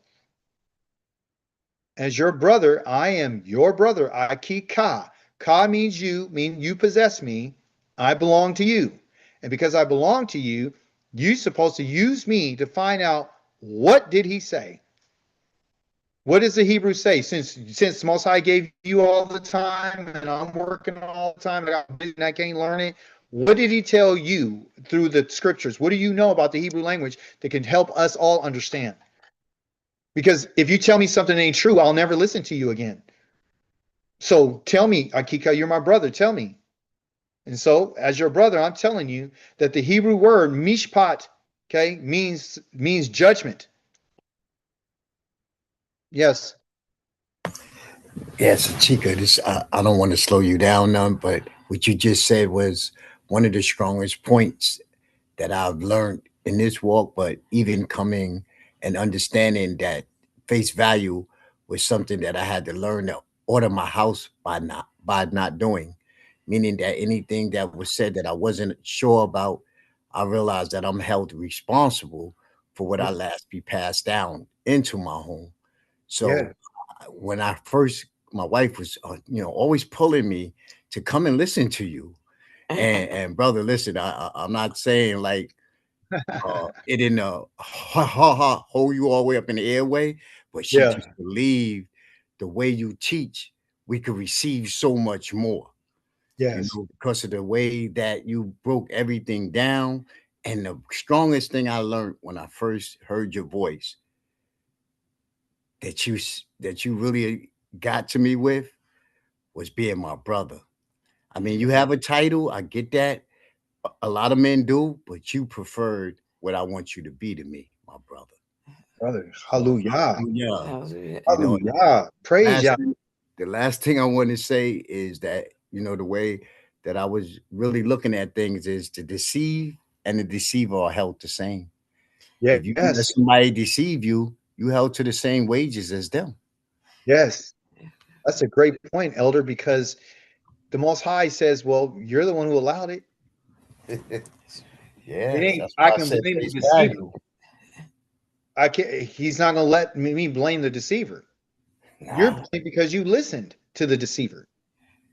That's why I exactly. always preface my teaching with go verify what I'm saying. If you want to know what mishpat is and you don't believe what I'm telling you or you don't understand it and you want to verify, verify. Go to Google right now and look up mishpat. M-I-S-H-P-A-T. It's going to tell you this. It's going to mean judgment. It means a ruling. Okay. But they're not going to tell you the additional stuff, which is if you look at the first part of the word, I have it highlighted in blue. That letter right there, the M, the me right here, that means who.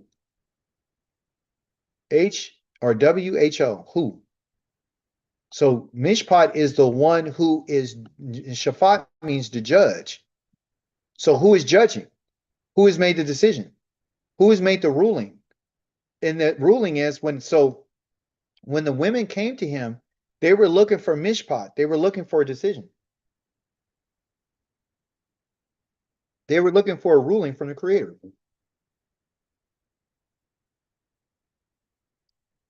That's not only beneficial to them at the time, but beneficial to the whole entire nation of Israel. Beneficial to the man who's worried about his inheritance if he doesn't have any sons. He has daughters and know, oh, my daughters will still get what I have. And the reason why they should get it is because I didn't act a fool. I actually walked in a way that allowed them to be benefited by the way I live my life. And not only the women at that time was being benefited, you sisters today are being benefited if you don't have any brothers and you're just like my wife. She doesn't have any brothers. So what happens to her father's inheritance?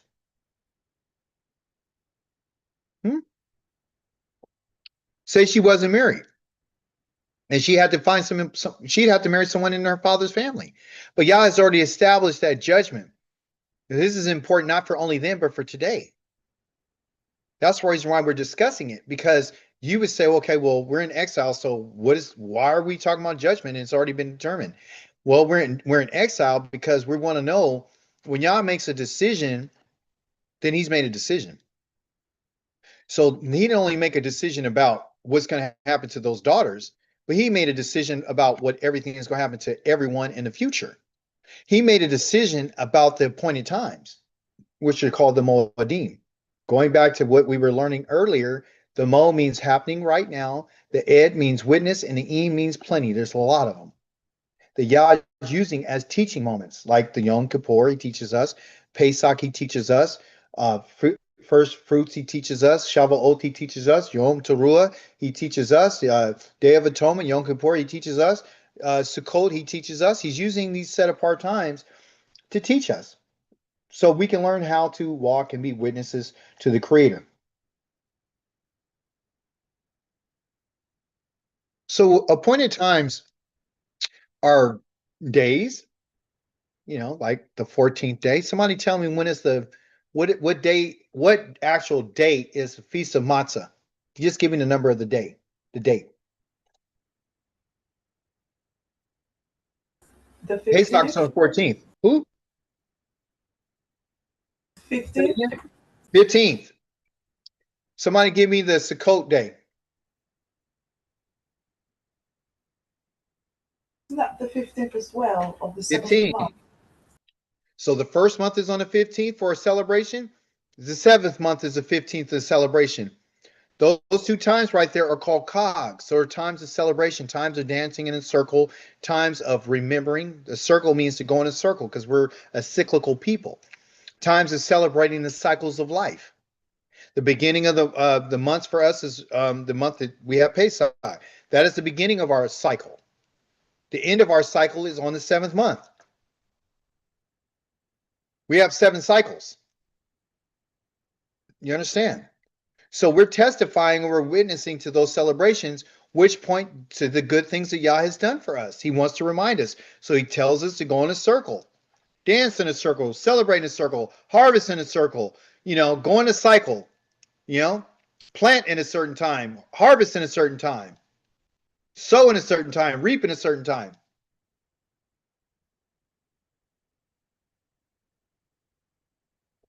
because they're teaching opportunities.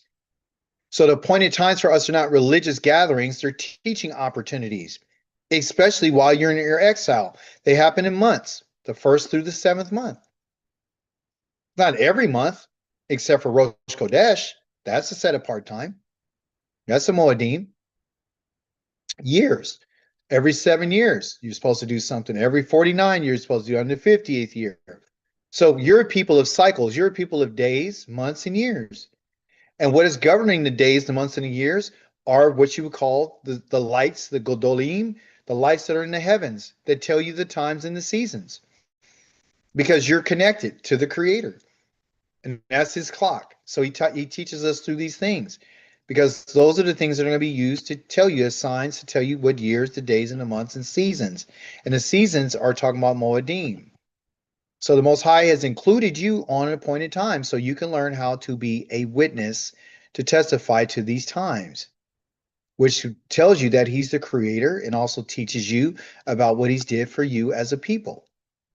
So it's imperative that you and I would learn about these appointed times. Your key word, learn about the appointed times, okay? Because they're teaching opportunities. So now you know that Pesach is a teaching opportunity. Matzah is a teaching opportunity. They're all teaching. So Yahweh said to Moshe, give an order to the people of Israel. Now, in English, you and I read this and be like, okay, we'll give an order. No, it's a Zav. It's right here. I need you to tell the children, the Bnei of Israel, I need you to command them. That's the order. Command. I need you to tell them you are to take care to offer me at the proper time. So what is the proper time?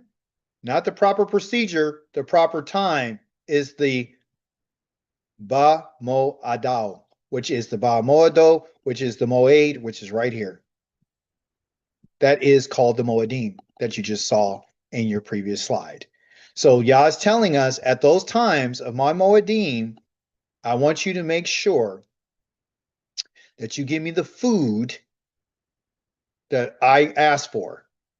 And I need you to make it by fire because it gives me a fragrant aroma for me.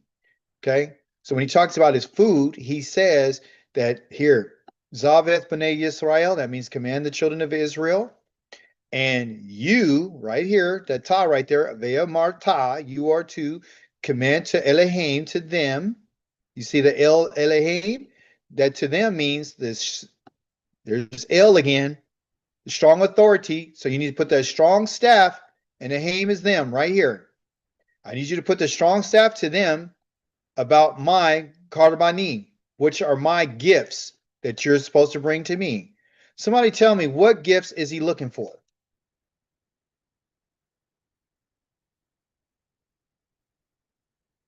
The fruits of our hand. Thank you. Thank you. It's the fruit. It's the food. So let's use some sense. These appointed times that Yah is asking for requires for us to bring a gift to him.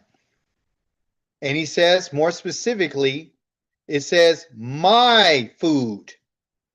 That's lakmi. Lechem right there is bread. Lechem. Lechem is bread.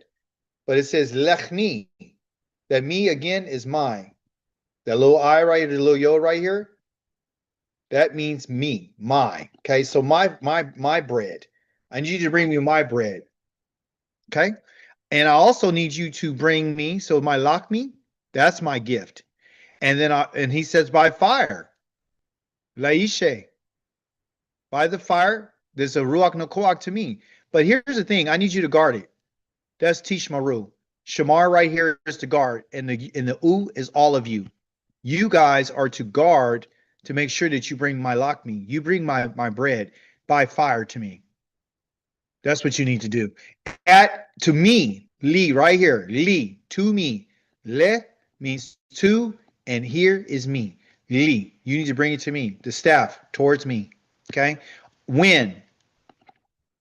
At, and then it says moado right here.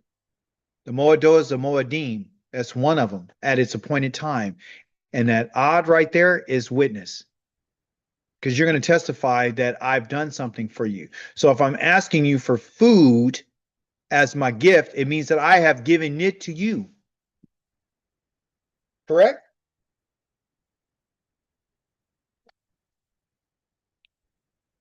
So what food did he give him?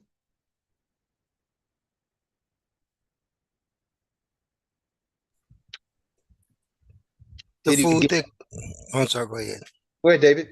No, I just the food that grows from the ground, from the oil, everything that when he gave the rain in its season so that it would grow at the proper time. This is the produce that he's given us, and then we return and give it back to him. Good. And where is this food at? We grow it in our lands. It's in our lands. That's what I'm What saying. land? What land? Oh, the land of Israel, the land of our inheritance, the land which is given into our fathers. Thank you. The land has been given to our fathers because that's what we're talking about. Okay. So the command is giving to him what he's asked for, right? At the Moedim at his appointed time. So there's certain times where the Most High is asking for us to bring him something. One of those times is the Sabbath. On Shabbat, offer 2 male lambs in their first year without defect, with 1 gallon of fine flour and a grain offering mixed with olive oil, the lulav shemen, and his drink offering. This is the burnt offering. This is the Olah every Sabbath. That's part of the Moedim. That's the command. In addition to the regular burnt offerings and his drink offering. So the question is, since it's a Moedim, he says, make sure that you guard it. So, are you and I bringing this to the Most High on the Sabbath? No, not right now, because we're not in our land, and it's a service that we can only do in a land. My question is though, is that still decreed for the Lewiim to do it in our behalf once we're back in our land? I'm just asking. Yes, it is. Ezekiel chapter number 45 and 40, I think 45 and 46 actually talk about how the offerings on Shabbat and Rosh Kodesh, and even in Isaiah 66 said that people are going to come to him and they're going to make these offerings to the Most High. The Sabbath day for in this, and I'm not trying to make us feel bad. I'm trying to bring context to this. There is no way that you and I are 100% keeping the Sabbath the way that he said. Okay? So don't let anyone fool you and make you get religious and say that you are, because he said that this is a command. Remember, he said, go command the children of Israel. Let's not take that lightly. Okay? So the question earlier was, what would be an example of rebellion? Here is a perfect example of rebellion. The Most High said, listen what he said. He said, give the command to the children of Israel. This is a command coming from the King of the universe to Moses to tell the children of Israel, you are to tell them, you are to take care to offer me at the proper time the food presented to me as an offering made by fire, providing a fragrant aroma for me. So this is at its moedo. It is at a appointed time. The Shabbat is an appointed time. Okay. Our learning of it is to tell us that we're testifying to the fact that it is the Shabbat. Okay. Can you and I do this? And the answer is no. So are we keeping the Shabbat the way he says? No. But are you keeping the Shabbat? Are you guarding the Shabbat? Most High told us to remember the Shabbat in our covenant. He didn't tell us to do the Shabbat in the covenant. He says, remember it. Okay. So you say, well, I don't want to be confused. I want to know what you're really saying, Akika. Well, this is what the Creator's saying. He's saying that on the Sabbath, you're supposed to bring 2 lambs, and they're supposed to be in the first year, no defect, 1 gallon of fine flour oil, grain offering mixed with olive oil. Now we understand the only ones who could do this is the priest. So there's no priesthood. So is there a Sabbath because there's no priest? Well, there's always been a Sabbath. This is specific when you're in the land. While you're out of the land, you're supposed to remember the Sabbath day. When you're in the land, you're supposed to offer this on the Sabbath day. The Most High is not asking of us to do something that he knows that we can't do while you're in your exile. But while you're in exile, the Most High said that what? I've atoned for you. He's not looking for us to bring offerings to him while you're in the exile. He's looking for us to learn about what he said, to understand what it means, which brings me to the slide called according to the ruling. It's called the Ka Mishpat. Remember the mishpat which he made for the daughters of Zelophehad that says that this is going to be for the inheritance of the land. This is the judgment. This is the decision. This is the ruling. So this word was used all through chapter number 28 and 29. And it says, according to the ruling, according to the judgment, according to the decision. So let's not change what he said, because that will be rebellion. You understand? So don't try to offer the Most High anything on the Sabbath day. Don't try to say don't even say that you're keeping the Sabbath the way that he said. Don't even say that, because you're not. You're not guarding it according to the ruling. Everything about the Most High is about rulings and about judgments, about commands, about decrees, okay? Set apart times, okay? So this is not to discourage us. What it is to teach us that if the Most High said that on the Sabbath, I want this, don't try to replace it and say, well, I'm not in the land, but I can still give him something else. I want to replace this with me reading on the Sabbath.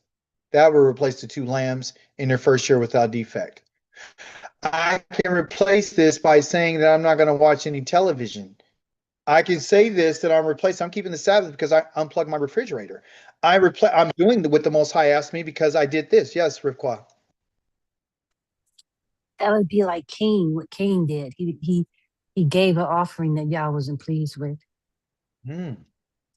What a great example. Most High wasn't pleased with. He said, if you not do as well, wouldn't you be accepted? So it's a matter of what Yah will accept. So the Sabbath for us, everyone, the Day of Atonement for us, everyone, is always to teach us. That's why you're on class. Okay? You're remembering the Sabbath. And I would say that we're honoring it by remembering it. Okay? You're not dishonoring the Sabbath because you don't have the 2 lambs. You're not dishonoring the Sabbath when you're forced to go to work. You're not dishonoring the Sabbath. You're remembering the Sabbath. You're learning about everything that is supposed to be. And you're looking forward to it, and you're not going to walk contrary to it. You're not going to try to offer the Most High something that won't be acceptable to him.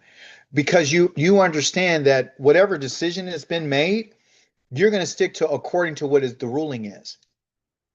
Just like the question was, what's the example of rebellion? Well, again, when you go against the priesthood.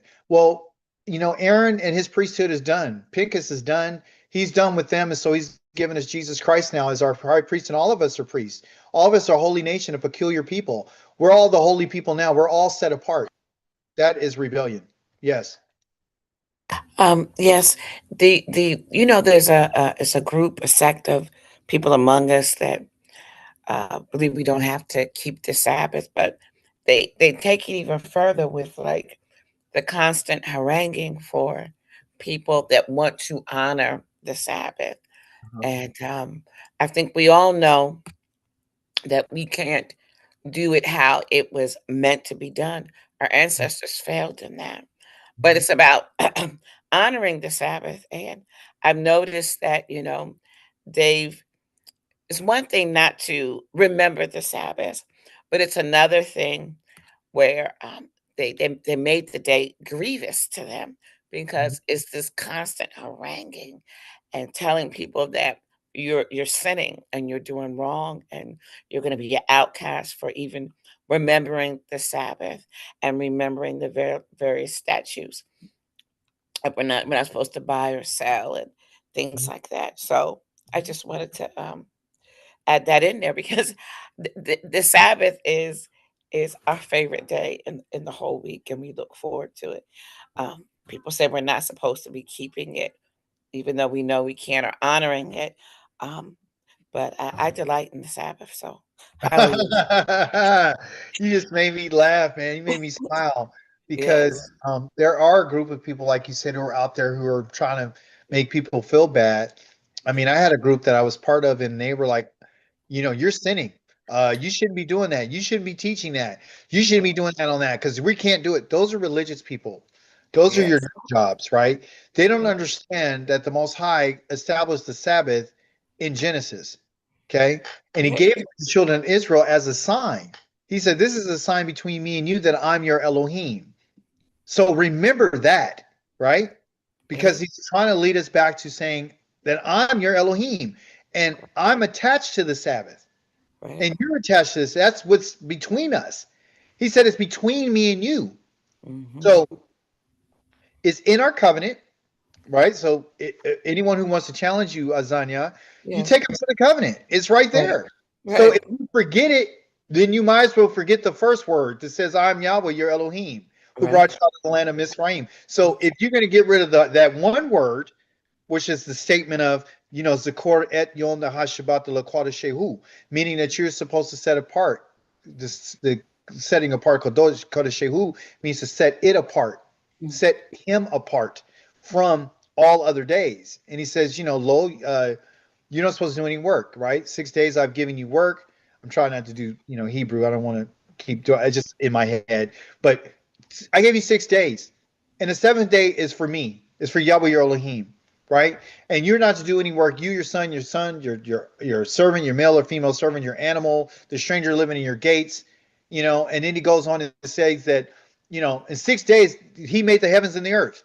So that means that if you get rid of the Sabbath, you're getting rid of the testimony to the fact that the Creator made the heavens and the earth.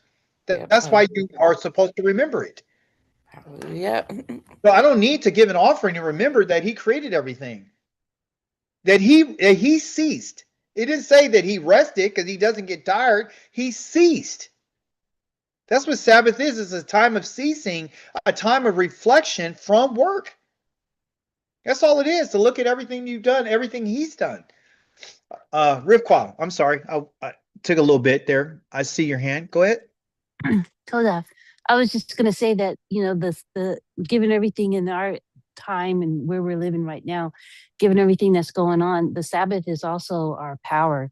Because if we take the time to cease, and if we as a people take the time to cease, it's going to affect the entire world. It'll affect the economy. It'll affect people around us, which it already does because it agitates people. It wakes them up to the fact that, you know, that we don't serve idols anymore. And so when we stop serving idols is when things start changing. This change for me where I started to see more, and you know, you awaken, you become conscious. So it is it's a tool that Yah has given us, and it's a part of our wisdom, knowledge, and understanding that is going to separate us. And so if we start remembering it and honoring it the best way that we can, you know, if we have to work, then we need to start making businesses so that we don't have to work, you know, that we can honor it. So that as a community, we can start focusing ourselves to honoring the Sabbath and having businesses and jobs or industries that where we can honor it and we can step out of the system that we're in. Praise Yah. Great contribution. Excellent comment. Hallelujah. So everyone, it's about the judgment, right? So Dawid had said something earlier, and I said I got a slide for it, and it's like I think one of the almost the last slides. We're almost finished. I apologize for the delay. It says Yahweh will scatter you among the peoples and among the nations to which Yahweh will lead you away. Because the question is, well, what am I supposed to do while I'm in exile? Okay. If you look at the top hand, right hand part of the screen, I have the word ad there, or aid, and aid means to be a witness. Okay, the first letter again in Hebrew is telling you that's part of Moedim, by the way, and is an eye, and the second one is the door, the eye of the door, meaning to be a witness. So that is found in this word to return to the Most High. Okay. So it says that Yah is the one who led you away. Yah did this to you. Don't blame anyone else. If you said it was someone else, then guess what? You're false. Let it say what it says. He led you away. And he said, you will be left few in number. Why? Remember, we read in our Torah portion earlier today that said that whoever is few, they'll get less. Whoever is more will get more. So when he talks about getting few in number, he's diminishing the family. He's getting rid of the rebels. A majority of them, he's killing them among the nations. He doesn't want them. He doesn't want them to come into the land. He says, there, where, when you're in the nations, will serve gods. You're going to serve, you will. No, I'm set apart. I haven't served any gods. Yes, you and I have. He said you would. You will serve gods which are the product of human hands, made of wood, stone, which can't see, hear, eat, or smell. However, that means they're not alive. That's what this means. They can't see, they can't hear, they can't eat, smell. That means they're not alive. They're not living. So, however, from there, there's always a however. However, from there, from where? From the peoples, from the nations. You will seek. So you will serve, then you will seek Yahweh. That's the answer. Tidrashenu, plural. You guys will seek Yahweh, your Elohim. This is in Deuteronomy chapter number 4, not in 30, which Dawid is making reference to 30, which is true, but it also he's telling them before they even get to chapter number 30 after the curses. This is before he's letting them know, I'm going to send you out. Because when they were in the wilderness, the second generation that he took the census of, they didn't listen either. So all is not well. He's saying, look, there you will seek. You're going to seek Yahweh. When you're among the nations, did that generation go to the nations? Yes, they did. Who's among the nations? You. So when he's talking to you, was he talking to you back then? Yes, he's talking to the same you that he was talking back then. The same you that he scatters, the same you that's here today seeking Yahweh. Because you're an eternal people. Matter of fact, here at the top of the screen, Ad Olam. That means forever. Ad Olam. That you're an eternal people. That means forever. So don't get disconnected and say, that's not me. That is you. You're the same you that was scattered among the peoples. You're the same you that's among the nations. You're the same you that y'all led away. You're the same you that's going to be left few in number. You're the same you that's serving other gods. It's the same you right now that will seek Yahweh Elohim. It's the same you that will find him if you, the same you, will search after him with all your heart and being. That's the Shema Yisrael. In your distress, when all these things have come upon you in the Akarit HaMayim, there's your word akar right there. It means after. After a certain amount of times. Other days, another day. Other days, another days. Remember it says that Pinchas did something because after he went and chased after those people, Akarit, the same word, akar, right here. Akar, right there. The same identical word. Akar is the same word that means the path and everything. After, he said, it's going to come after you and your sons. It's going to come after the same word right here. The last days, the days afterwards. After what? Everything you've been through. Everything after the distress has happened to you. You will come and you will come. It will come upon you in the Akarit HaMayim. While you are in your exile. While the Most High has to atone for your sin. And why the Most High is looking for you to get rid of your idols. And it says you will return. That word return right there is this word ad up here. Meaning you're going to be an eyewitness and testify. And how are you doing it? You're doing it through observation of the Shabbat. The Shabbat is a mo adim. There's the odd again. It's an adim, moadim. The word odd is right here, moadim, right here. You are testifying to the fact. When you think about Pesach and you're remembering it and you're honoring it, you're testifying that Yah got the children of Israel out of Egypt. When you keep in matzah, Yah took the children of Israel out so quick they didn't have time to let the bread rise. When you keep the Day of Atonement and you look at it and you honor it and you humble yourself, you're testifying and being a witness that guess what? Yah has not punished me. Yah has given me a time to be taught while I'm in exile. Gave me so I can have the right answer to know how to walk humbly with Yah. We would never know what this means if we didn't know the language. So Yah is telling us, you are going to return to Yahweh. You are going to testify to Yahweh. You're going to be a witness. And the witness is found in the Moedim. Ad is part of the word Moedim. You will return to Yahweh through what? Through the Moedim. Through the Sabbath day. It is reflective of what he's done for the children of Israel. It's his teaching tools to bring us back. When I first came back with the Most High and seeking the Most High, I came to the Sabbath as my first introduction to the Most High. That's how he got me. He got me through the Sabbath day. He said it's a sign, and it's perpetual, it's forever. So that's how I began my journey back to the Most High. Then I went from there to Pesach, and I started beginning to understand that. Then I went from Feast to Matzah. I didn't understand it the first year. I was just like, okay, I'm just going to keep it. And I made a mistake and ate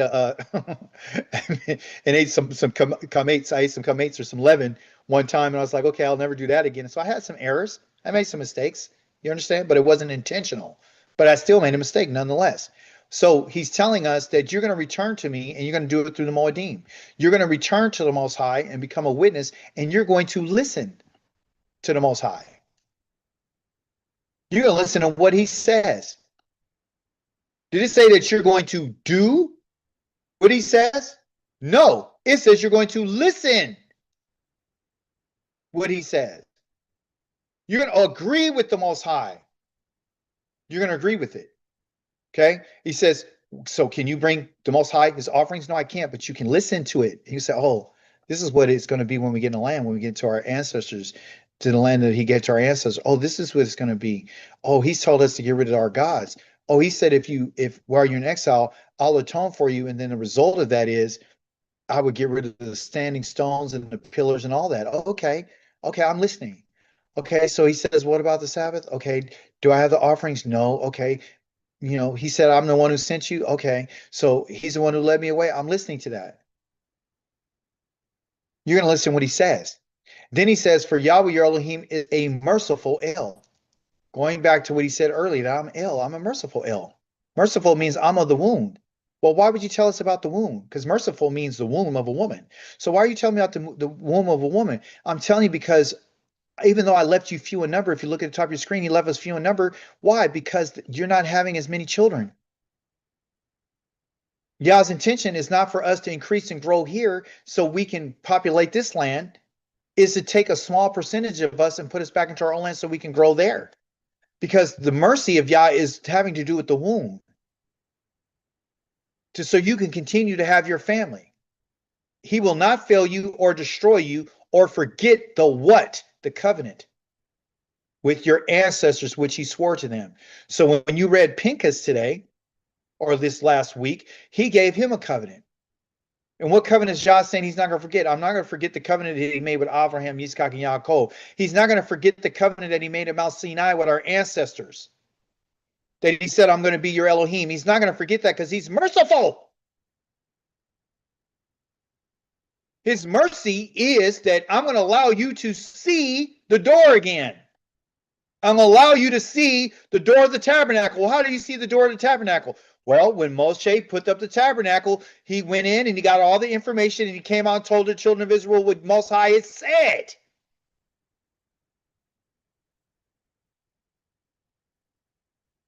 That's what it is.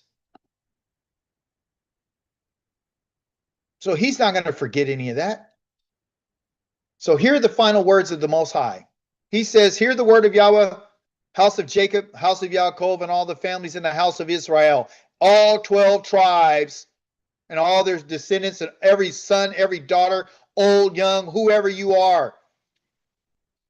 He wants us to hear what he has to say. These are the questions he's going to ask, and you're going to have to answer them. He mentions Ka'anan, he mentions Mount Sinai, and he mentions the wilderness in his conversation. Listen what he says. What did your fathers find wrong with me? That's the question. And in Hebrew, here's our word again, akar. He said akare. Vayeliku akare daha hevel havelu. Meaning, and they walked after, that's akare, after havel, like the word for Abel in Genesis. Havel means emptiness and vanity. What did they find wrong with me to cause them to go live and walk after emptiness and therefore themselves becoming empty? Why did they do this? Why? What did your fathers find wrong with me?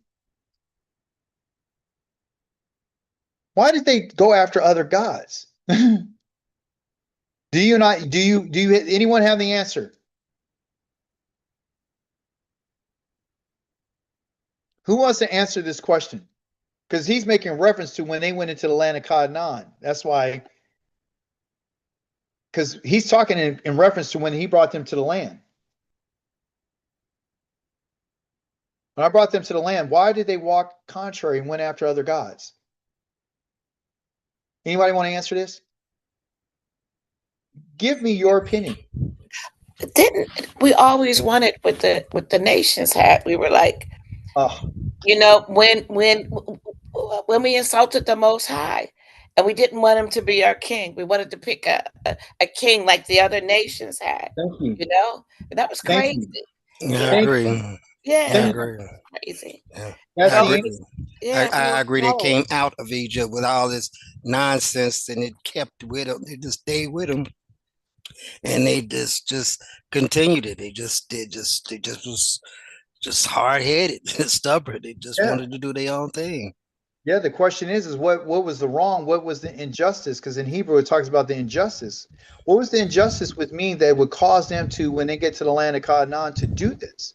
It was the set apartness. When you want to be like somebody, and we are and my husband and I spent this morning listening to last week's teaching that we didn't attend. When we're different down to the soul, as you explained in last week, and we had a problem with that. And we wanted to be like we may have been grown. Our ancestors may have been old, but they had more like a spirit of a 5-year-old. They didn't want to be left out. They wanted to be like, yeah. So it's the set apartness. Yeah. So there you go. So set apartness is saying, okay, I'm exclusively with Yah, and I don't want to be with just him. I want to be with everyone else. We want to be among the nations. We want to do their deal. We don't want to be isolated like in the wilderness. Okay, so that's a good responses, everyone. I appreciate your contributions.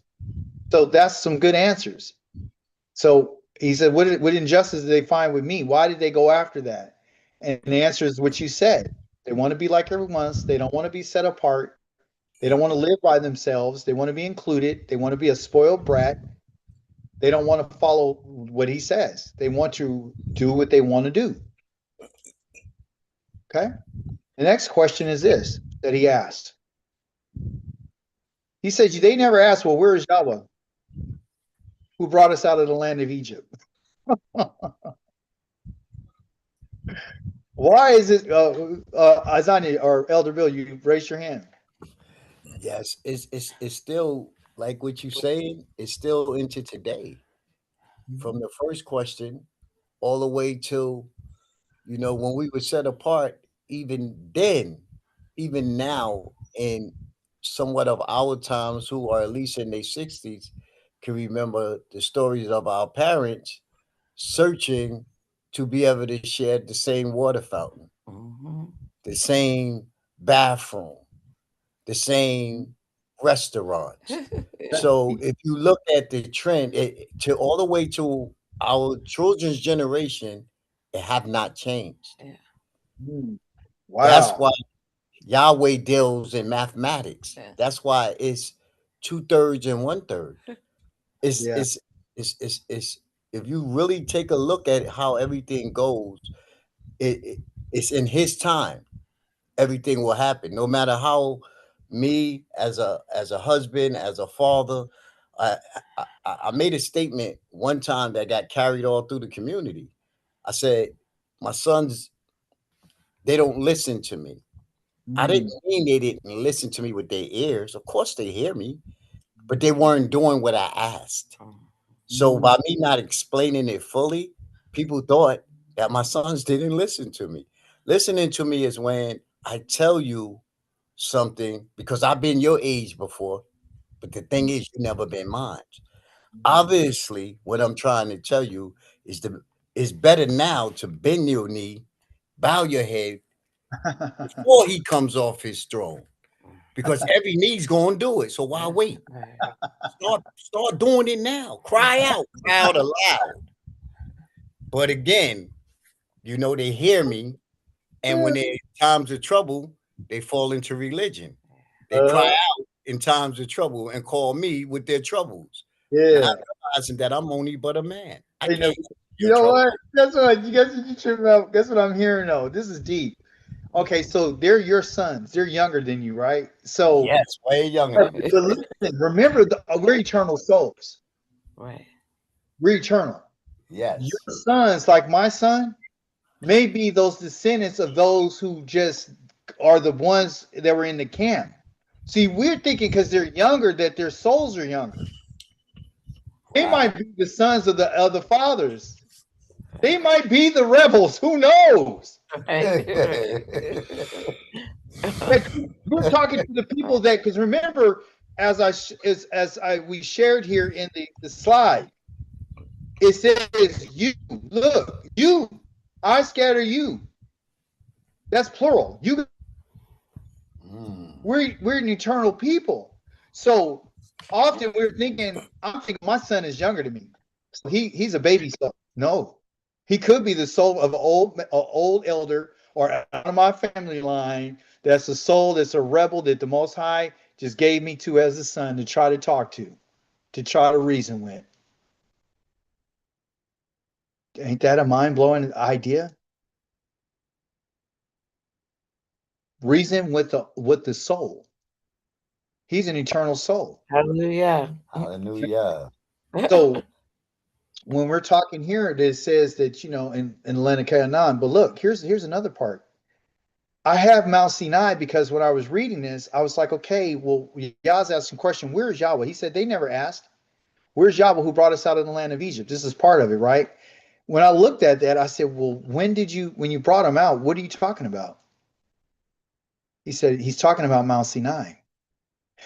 Remember, he told Moses, when you bring them out, bring them to Mount Sinai, bring them to the mountain of Yahweh. Then you'll know that I sent you. So he brought them out of the land of Egypt to bring them to Mount Sinai. He didn't just bring them out to go to the wilderness. He brought them there to go to that mountain. So they can hear him. So we can hear him. So the question is where is Yahweh? Well, Yahweh, where is Yahweh? Where's the one who spoke with us?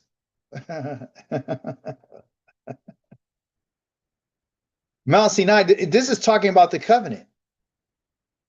So anytime you see Mount Sinai, that's covenant. That's when he spoke to us. So the question is, he's asking the question, they didn't say, where's Yahweh who brought us out of the land of Egypt? The one who brought us out brought us to the Mount Sinai, which is the covenant. Because Yahweh, these are the first words that Yah uses in the covenant. I'm Yahweh, Anoki Yahweh, who brought you out, Ahotzi Tika, from the Me'er Eretz of Misraim. I'm the one who brought you out. That was at Mount Sinai. So they have forgotten Mount Sinai. Well, how do you forget Mount Sinai? Well, that means that you forgot Pesach. That means that you forgot what? Matzah. Is Pesach connected to bringing out of Egypt? Answer, yes, no? Yes, yes. Yes, it is. It's matzah, feast of matzah brought out to the children of Israel. Does that connect it to bringing them out of Egypt? Yes. Yes, it is. Is Sukkot or how Day of Atonement? Is the Day of Atonement connected to him bringing them out of the Mizraim? Yes, it is. It was the golden calf in the wilderness. Is Sukkot connected to him bringing them out of Mizraim? Yes. Yes, it is, because they stayed in tents while he had them in the wilderness. So everything that he has in the Moedim, every appointed time, is a teaching opportunity to remind us so we won't ask the question, where is Yahweh? You and I are not asking, where is Yahweh? We're not asking that. We're not asking, where is Yahweh? See, the idea of him asking, Aye, or Aye, Yahweh, where is he the one who brought us out of Mizraim, from the land of Mizraim? We're not asking that. You and I are testifying. Because you're remembering and thinking and considering the Moedim. That's why it was mentioned in your Torah portion. So the Mount Sinai deals with the covenant.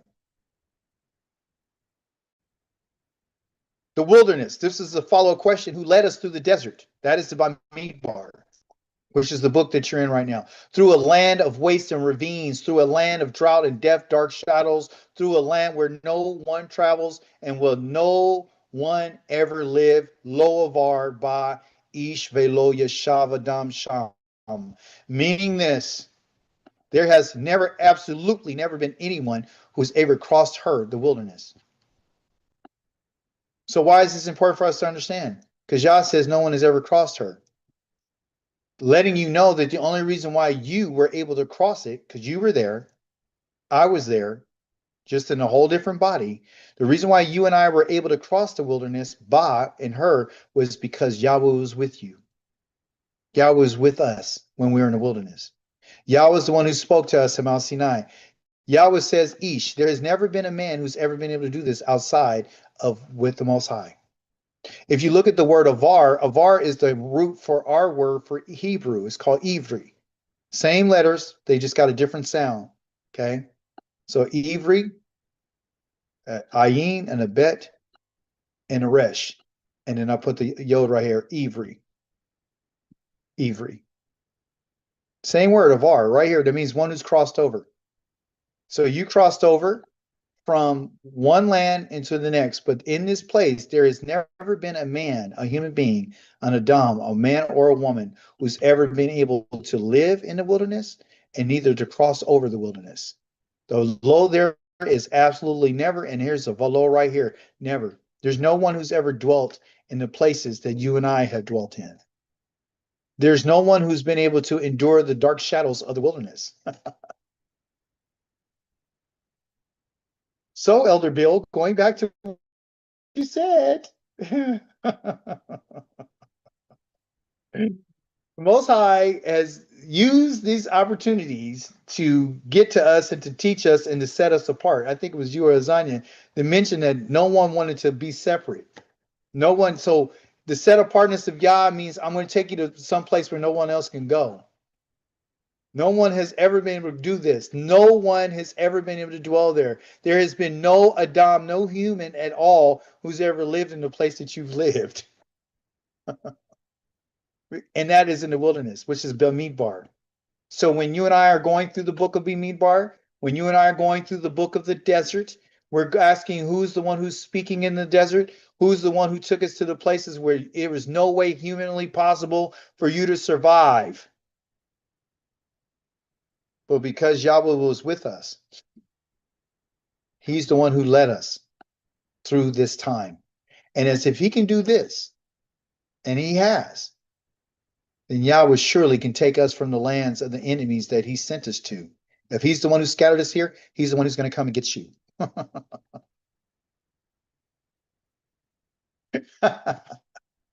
I'm laughing because I can clearly see what he's doing. Oh, praise be to Yahweh. Sorry for the going over today, but here's your homework or your study time for next week. Take a note of it. We're going to finish the book of Bamidbar, chapter 30 all the way to 36. There's 2 Torah portions within that, but we're going to do both of them because they're connected.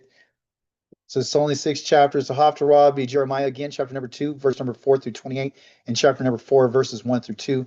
And of course, your Psalms is going to be chapter number 1 through 19.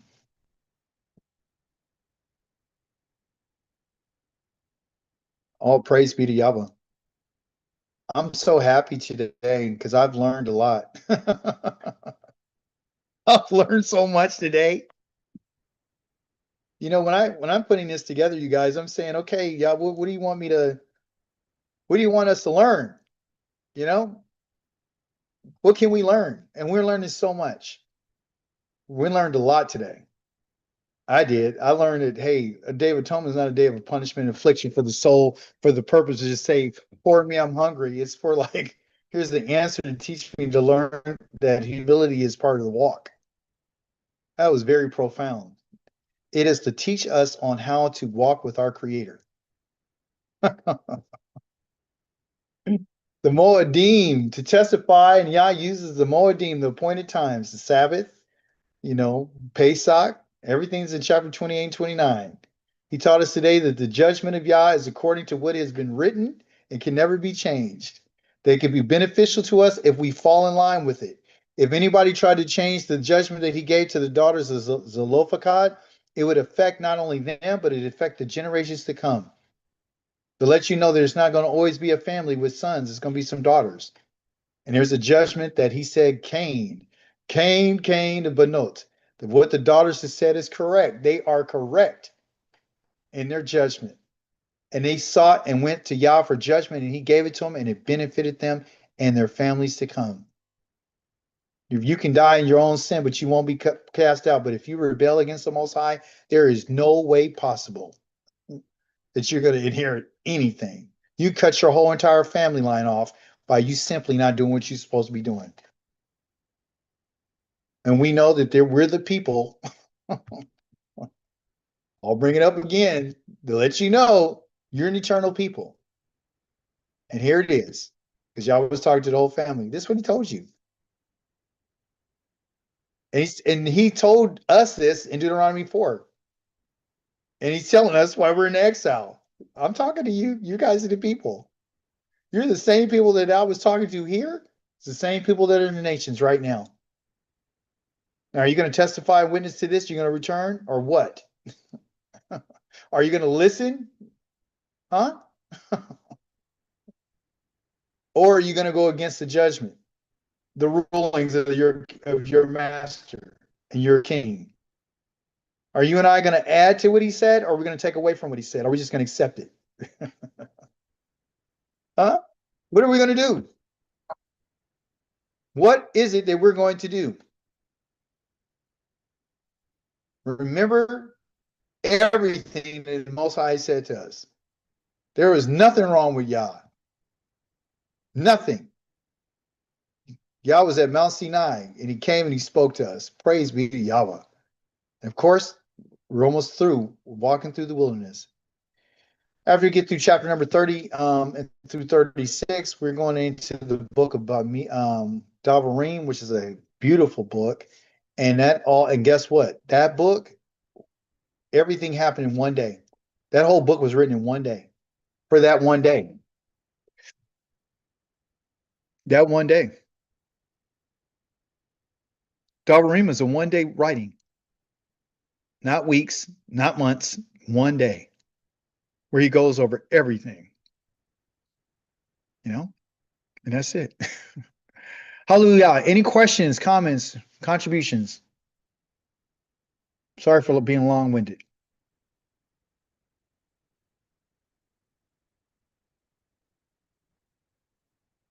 Yes. My husband. Definitely enjoyed it. to the point of, sometimes it's just good as we go through the week to be able to rejoice and like you said, cease in our work and not just think of it as rest, but cease in our work and be able to fulfill ourselves with something that is substance, which is Yah's word. That's substance. It strengthens us. Yes, and I just wanted, because we watched last week's teaching that you did, lesson that you did, Achika, and I just want to say, because you've been speaking about it last week and then this week again, Yah's word, how he exalts it even over his name. And when we were first awakened, and I sat down and I read Deuteronomy 28, verses 15 to 68. I was so much in awe of the way that Yah literally turned the world upside down to keep the covenant, to keep his word, to keep everything that he promised. And it allowed me to see his word, allowed me to see how powerful the power, the sheer awesome power. And my knees bent and I lifted my soul up to worship him and to praise him. And since then, and I know I think I'm speaking for both Elder Bill and myself, it has been his word wholeheartedly that has connected us. And I think most people in this walk would give the same testimony. So thank you for last week's teaching and this week's teaching. Toda. Hallelujah. Hallelujah. Toda. In bed, man. Hallelujah. Praise be to the awesome and mighty King of Israel. And we're thankful for all of you coming today. Emiya.